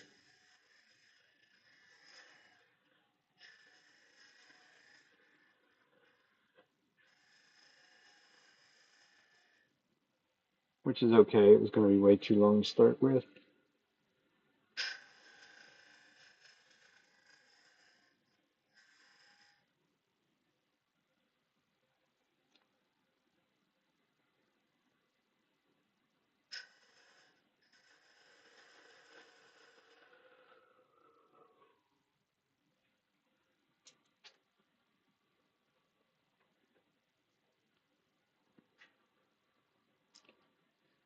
Give this end just a little bit of a taper.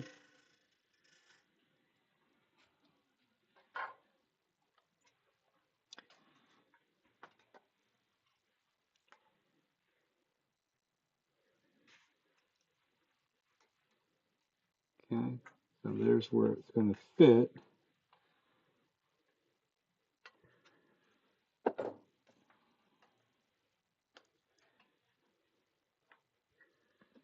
Hopefully it's not too long.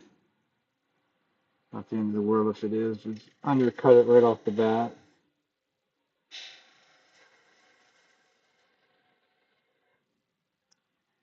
Now if I lay the bevel on that nice shiny surface and cut a straight line,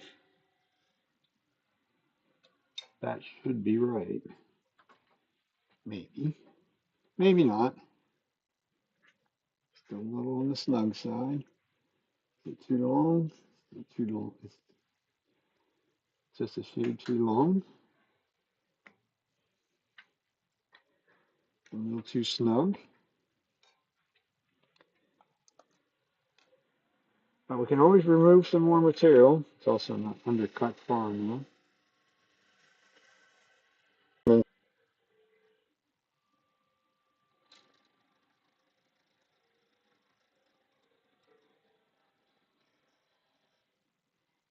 Okay.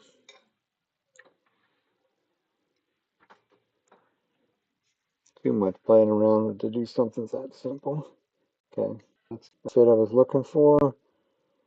We're going to take about 1/16 or a little better off of it. See whether we have enough support to do it.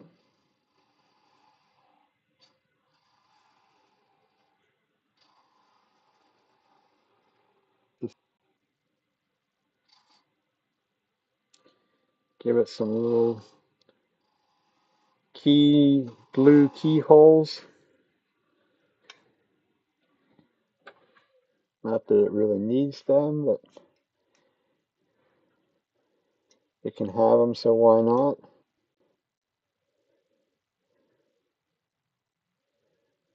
Yep, I'm happy with that. Just had another brain fart. Another brainchild that says we're gonna do something even a little bit different, more different, yeah. So we're going to almost all the finials I do, put it that way. I'm saying that's right. I almost always have a little chamfer on the very bottom of it.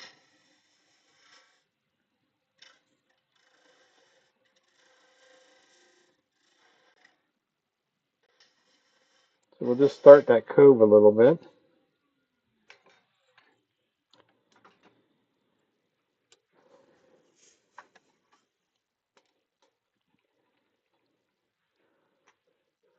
We're going to go to plan C. Remember I said about doing the candlesticks, well, there's no reason I can't do it the same way here. Put that in where it belongs. It's really, how many times are you going to do the same thing? It's just, it is a very small smidgen too long. So back to there. See how badly out of round it is? Not too bad, surprisingly enough.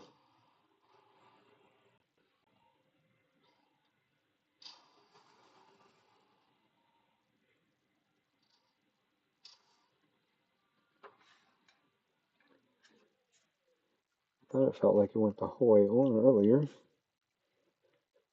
There we go. Okay. Number 4. Yeah.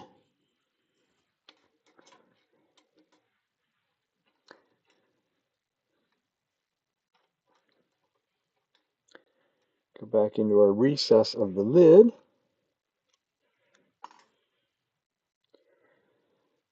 Now the trick, I'm sure the trick now is going to be to hold it because there is no center point.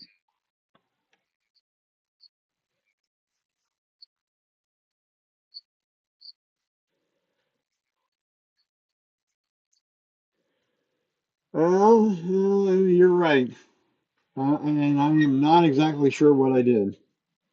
It actually tells me on my end that there's more than one ingestion is using the primary URL. So I'm not quite sure what it's doing, why it's doing what it's doing. I have to try and figure that one out at some point. So I think it did it to me last week too. So I'm using the wrong something, wrong key. This away before it goes flying across the room or something.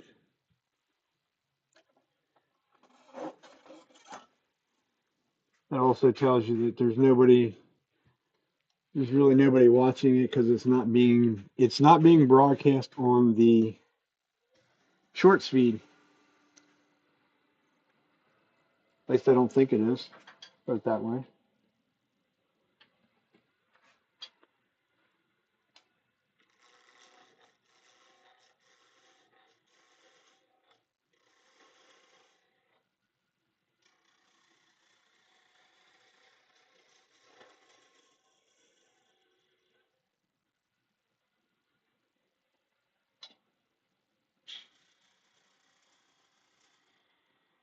Okay, now we have a cylinder. So interesting. I guess this time we get to go from the front or the back to the front, bottom to top, I guess.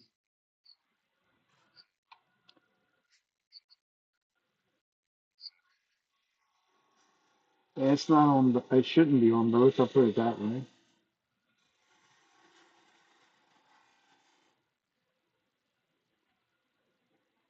And here's the issue.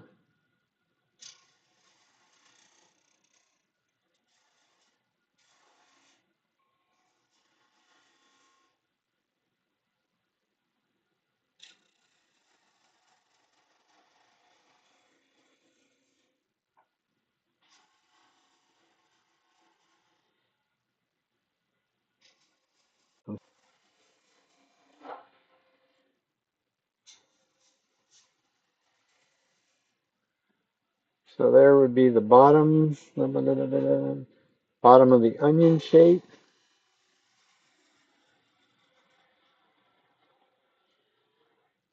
into that fine little corner.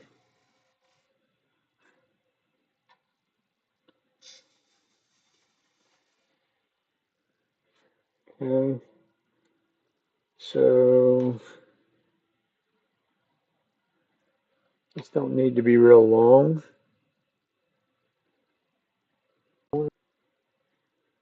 You can always take more off.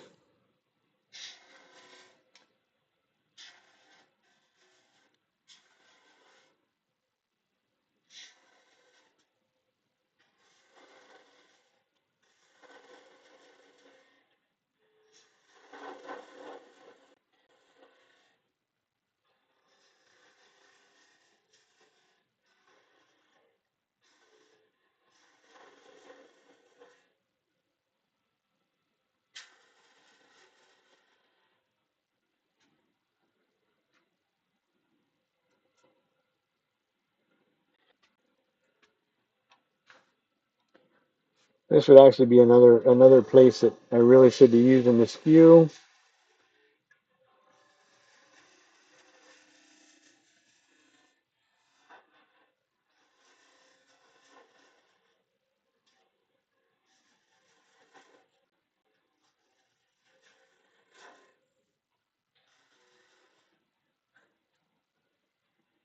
But if you really like the beautiful textured spiral that you get when you have a catch, do it on this smaller scale.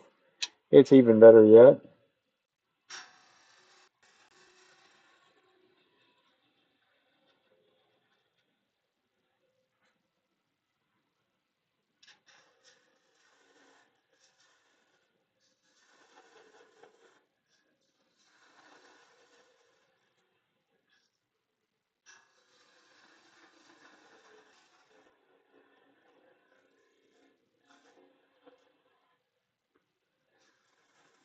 This is just a piece of poplar because it's going to get turned black.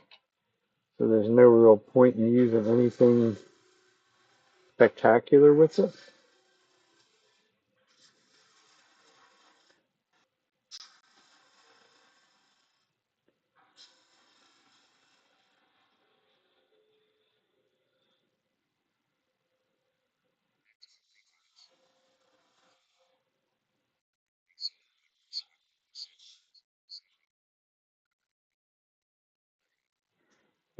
It's there isn't that's not a myth, but if you in it is not a myth.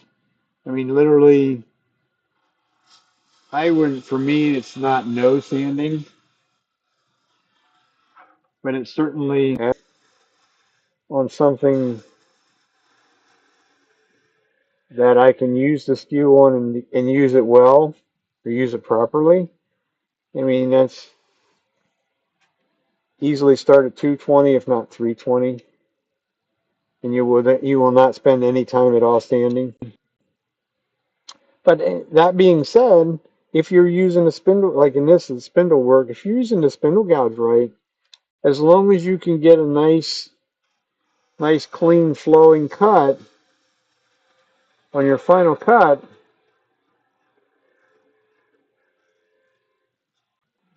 which doesn't always happen for sure.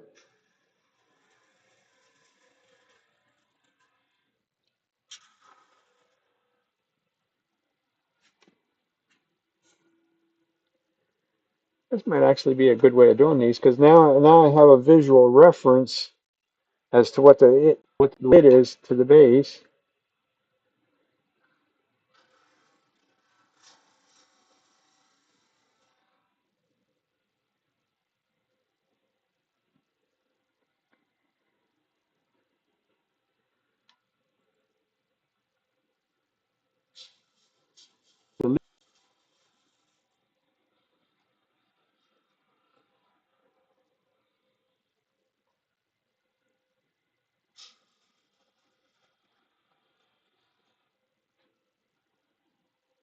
Okay,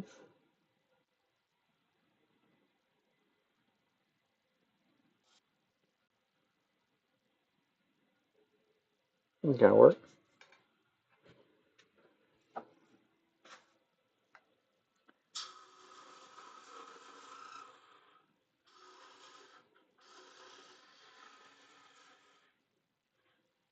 This is the dead. This is what I call a skew. This is half inch, 5/8, half inch, I think, is what they considered it. But so I try and tell people is don't be afraid of it. Just use it to do the peeling cut. Removes material really quickly. It's not pretty, but who cares? It's just a matter of getting some material out of the road. Save the blade life on your spindle gouge. Okay, so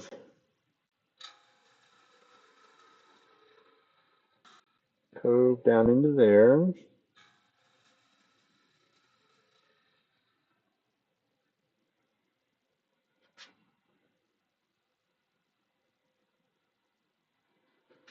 It's a bit fat.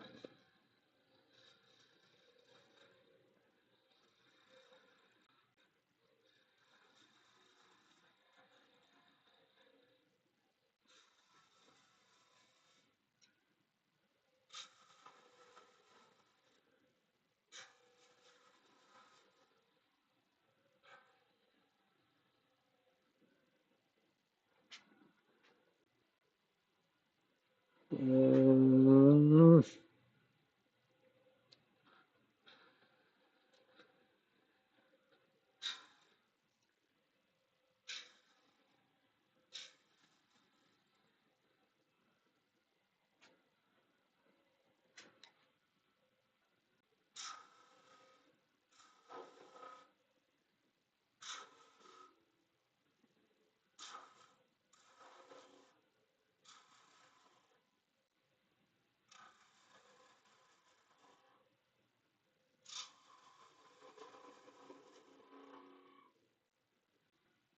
don't break it off, dummy.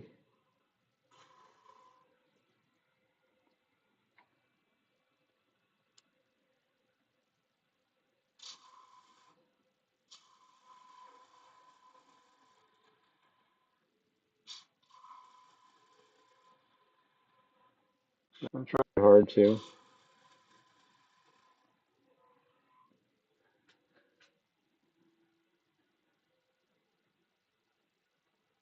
Good enough.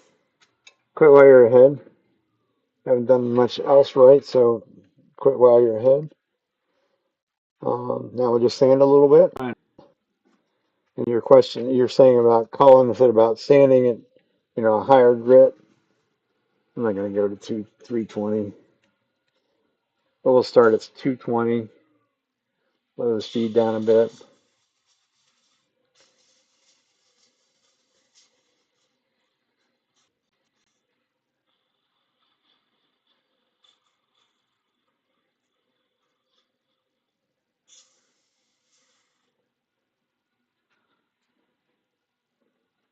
So that's what, 20 seconds maybe?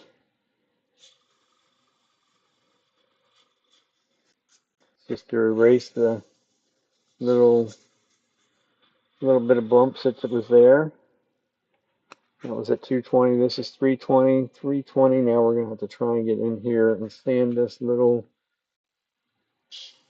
cove. Roll the sandpaper up. That way I was able to get in there. Sand this little bit up here at the top. I really probably didn't need to touch that with even with 320. Just keep in mind that some of those areas like that there, that's pretty much pure end grain. So you definitely don't want to sand that with something coarse, where you will put very deep scratches in there that's almost impossible to get rid of.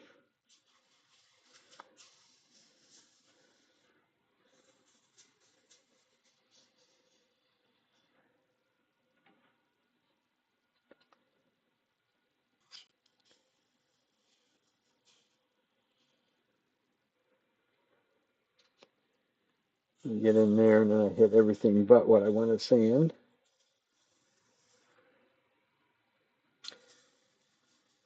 Troublesome when you got big hands is to get into tight places with it.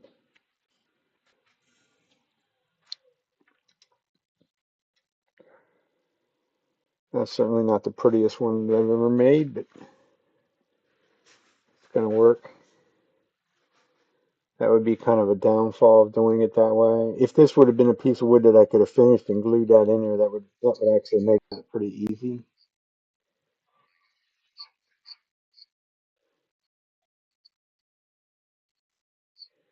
Yes,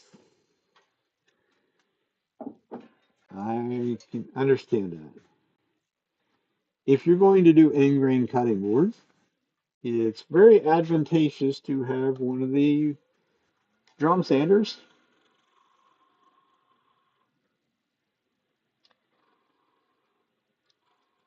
It'll save terrific amount of work.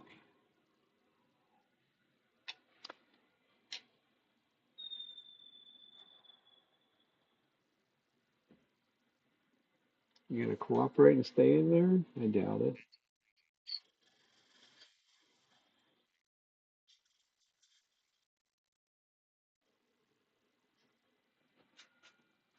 Yeah, I've had one. I had one of them for a very long time. Like I said, I used to do furniture and I was gluing up. I would do a lot of solid wood furniture, cabinetry work.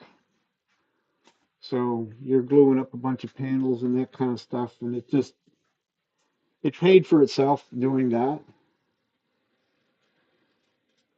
No, that ain't gonna work to do that. So, not quite that tight of a fit.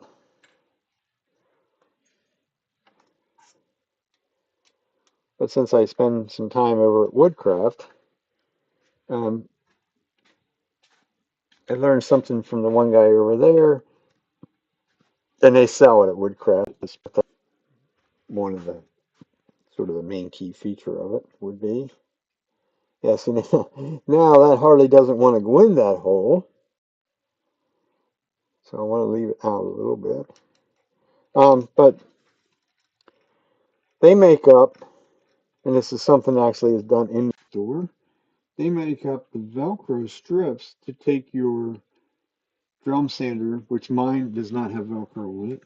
It's just the paper, and you would put on regular 2 inch, in this case, my case, it's 2 inch wide sandpaper on there.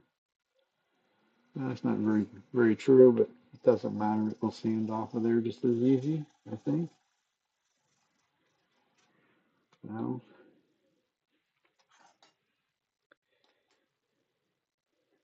but I have not gone down that road of putting the Velcro on mine. He sort of swears by it. He says it's really good. Makes it a whole lot easier to change sandpaper. So he said in that case, then you'll use that drum sander more than what you would otherwise, because I mean, you know that they're not the easiest thing in the world to change the sandpaper on. It's almost a butt ugly looking.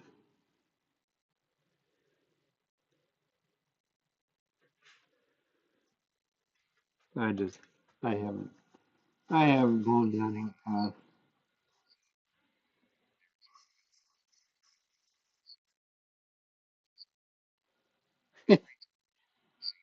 Yeah.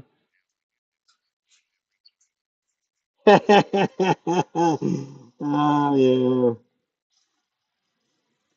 No, I don't. I do the classes. I don't. That would be a very rarity for me to actually work in the retail store, retail end of it. Not that I wouldn't, I'm willing to help them out or whatever. It's just, you know, um, I didn't retire to go get another part-time job. It's kind of more than enough to be screwing around teaching classes. I don't need a, ooh, I gotta touch that a little bit. I don't need a job. Not to mention, they don't want to pay. They don't. It's almost would be to me. It's almost embarrassing what they want to pay me to come and work as an hourly employee. And I'm like, I kind of told them like, I made almost 4 times that amount at UPS, and they're like, well, this is what it pays in the store. I'm like, I understand, but understand where I'm coming from too. That it's not going to be in my wheelhouse to come over here and screw around helping you sell stuff or whatever.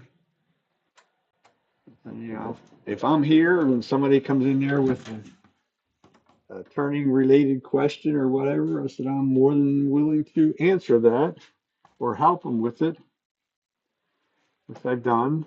This is something. They're not. They're really not busy enough. At least the store that I work at or teach at, they're not busy enough to have the amount of people that they have here working. And I said I'm not really one for going and standing around, or I mean they have some stools or whatever, sitting around shooting the shit with all these guys that I would be, for the most part, I would be the younger one of the bunch because it's a bunch of guys that are probably in their 70s, maybe even a little older than that, some of them. And I'm like, they're nice enough guys. I said, but I got better things to do with my time than come here and shoot,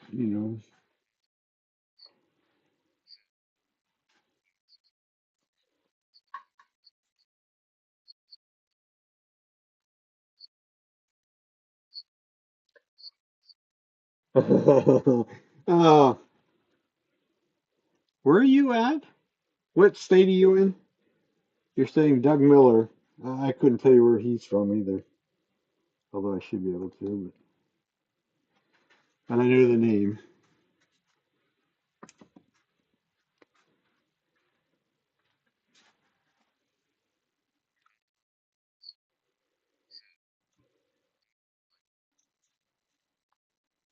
Oh, is that where Doug's from? Huh, I didn't know that.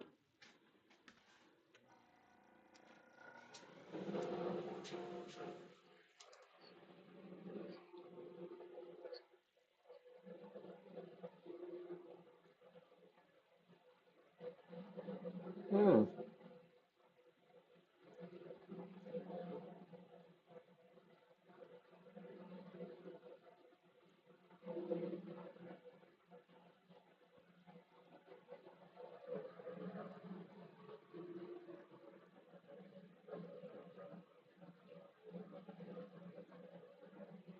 I swear. It's never a good thing to leave the shellac dry in an airbrush. I thought it was cleaning solvent that just had a little black tint to it. And it took me like 2 days to get this airbrush clean. It's a cheap airbrush, but now I'm just trying to use it again. I thought I had everything all nice and spiffy clean, but now it doesn't want to open again.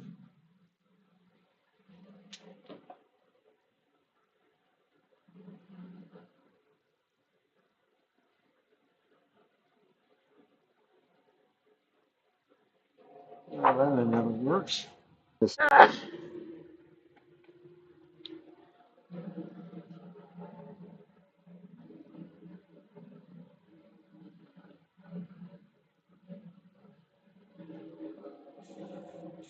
There we go.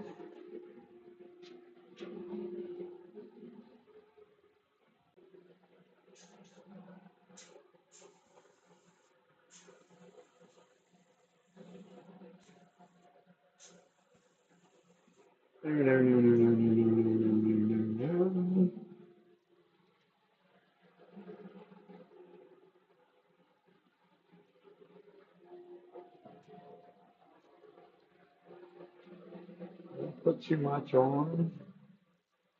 Lighter is better, dummy.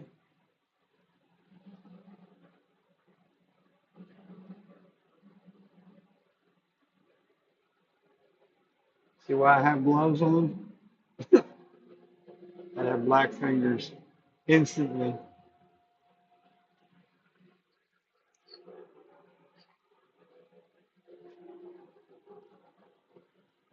And this stuff that I'm using here is what they call speedball.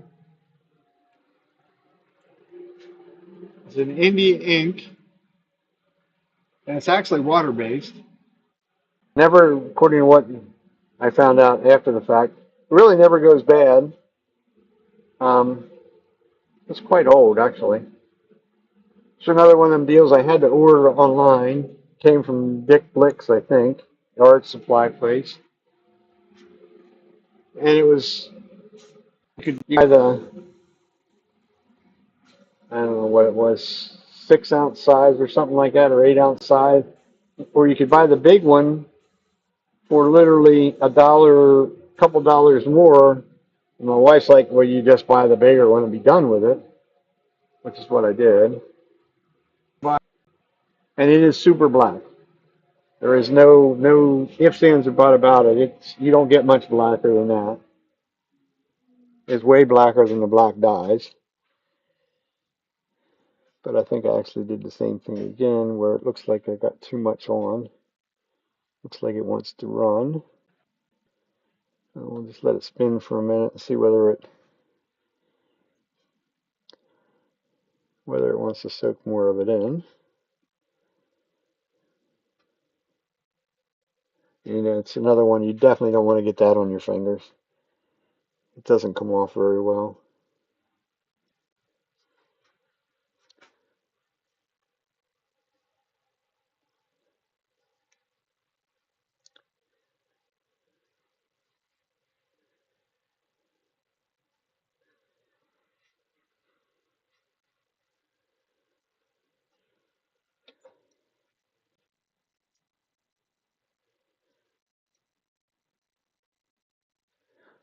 There we go. That is black.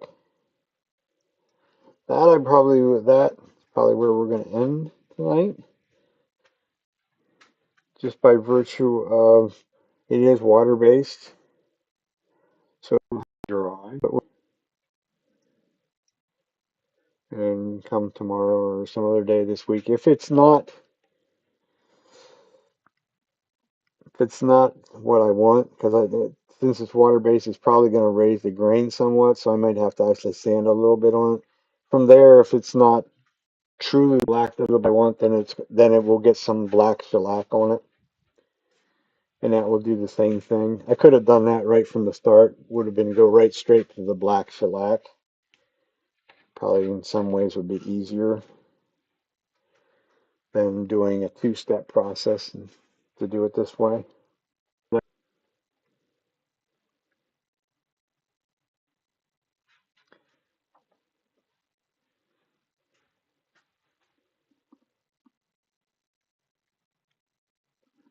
I, I sort of like to do things differently from time to time. See whether something works out to be easier. In this case, I would say this is probably not easier because now you have two different drying times on something small like this.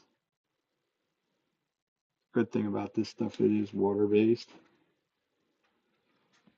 So you don't have to worry about what you're doing with the rags. Makes cleanup a whole lot easier.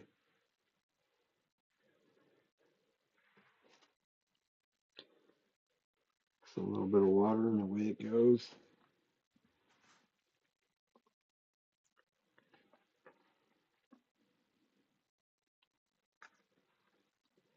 Which does make that part easier rather than having to use the black shellac and then you're going to have to clean everything with alcohol. So I mean that end of it is makes it a little easier. It probably wouldn't clog up the airbrush even if you leave it dry in there. Just leave a black residue behind.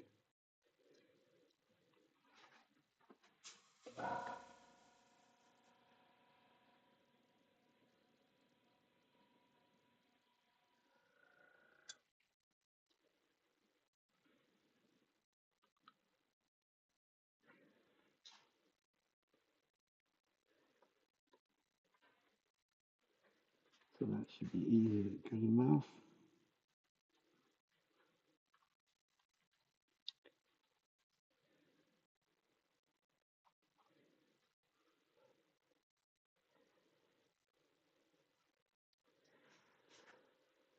Okay.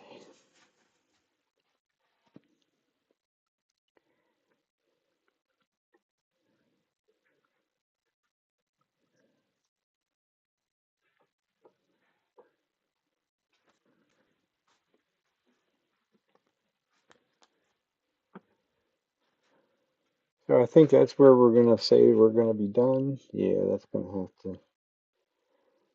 That's kind of a downfall there. I can see that already. It raised the grain up on the end grain right there.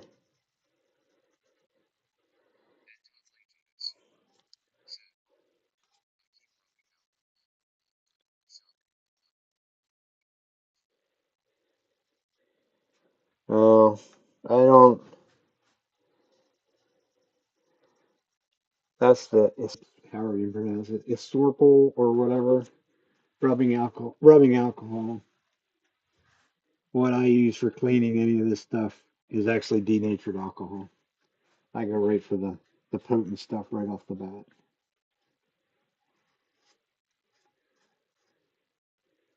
Yeah, that's gonna get. I'll let that dry. Yeah, when I say I'm using alcohol at any given time in here, it's all denatured alcohol. It's the flammable stuff. Not saying that stuff you're getting at Walmart, that's still flammable too, just not quite as much, quite as quickly, but it would still burn.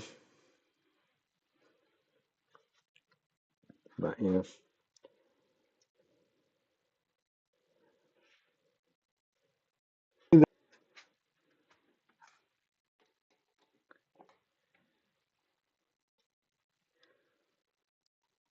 so hopefully you learned a little bit of something. That's just a simple way of doing all kinds of stuff.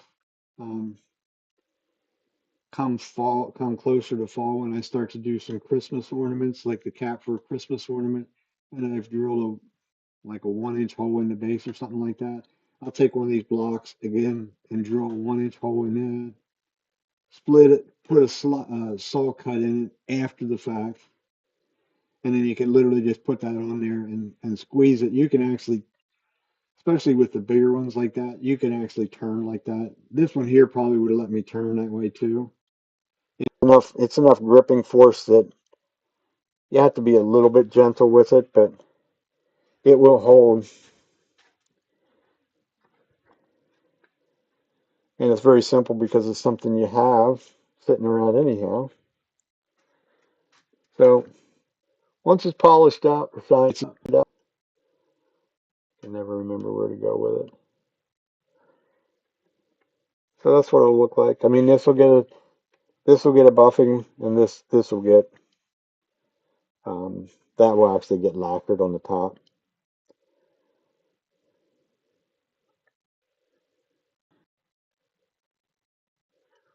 And that's what it'll be. This one, the foot will get removed on, so it'll have a fairly good sized base to it.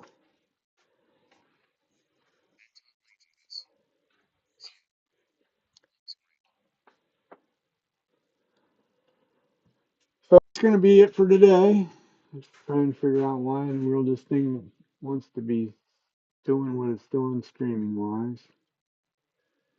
That probably won't happen this week. Probably will be next weekend, unless I would do something during the day early. That's kind of one of the, I don't know, sort of a downfall of the teaching the classes. I will take all my 1/2 inch tools, so if I'm going to do any work, then I'm going to use all 5/8 gouges. All right, well, y'all have a good evening, good week, and we will definitely be back here next Sunday night, same time, same place. Don't have a clue what we might do. We might very well be back to doing some rough turn bowls because I do have some of that to do. But till then, y'all have a good week.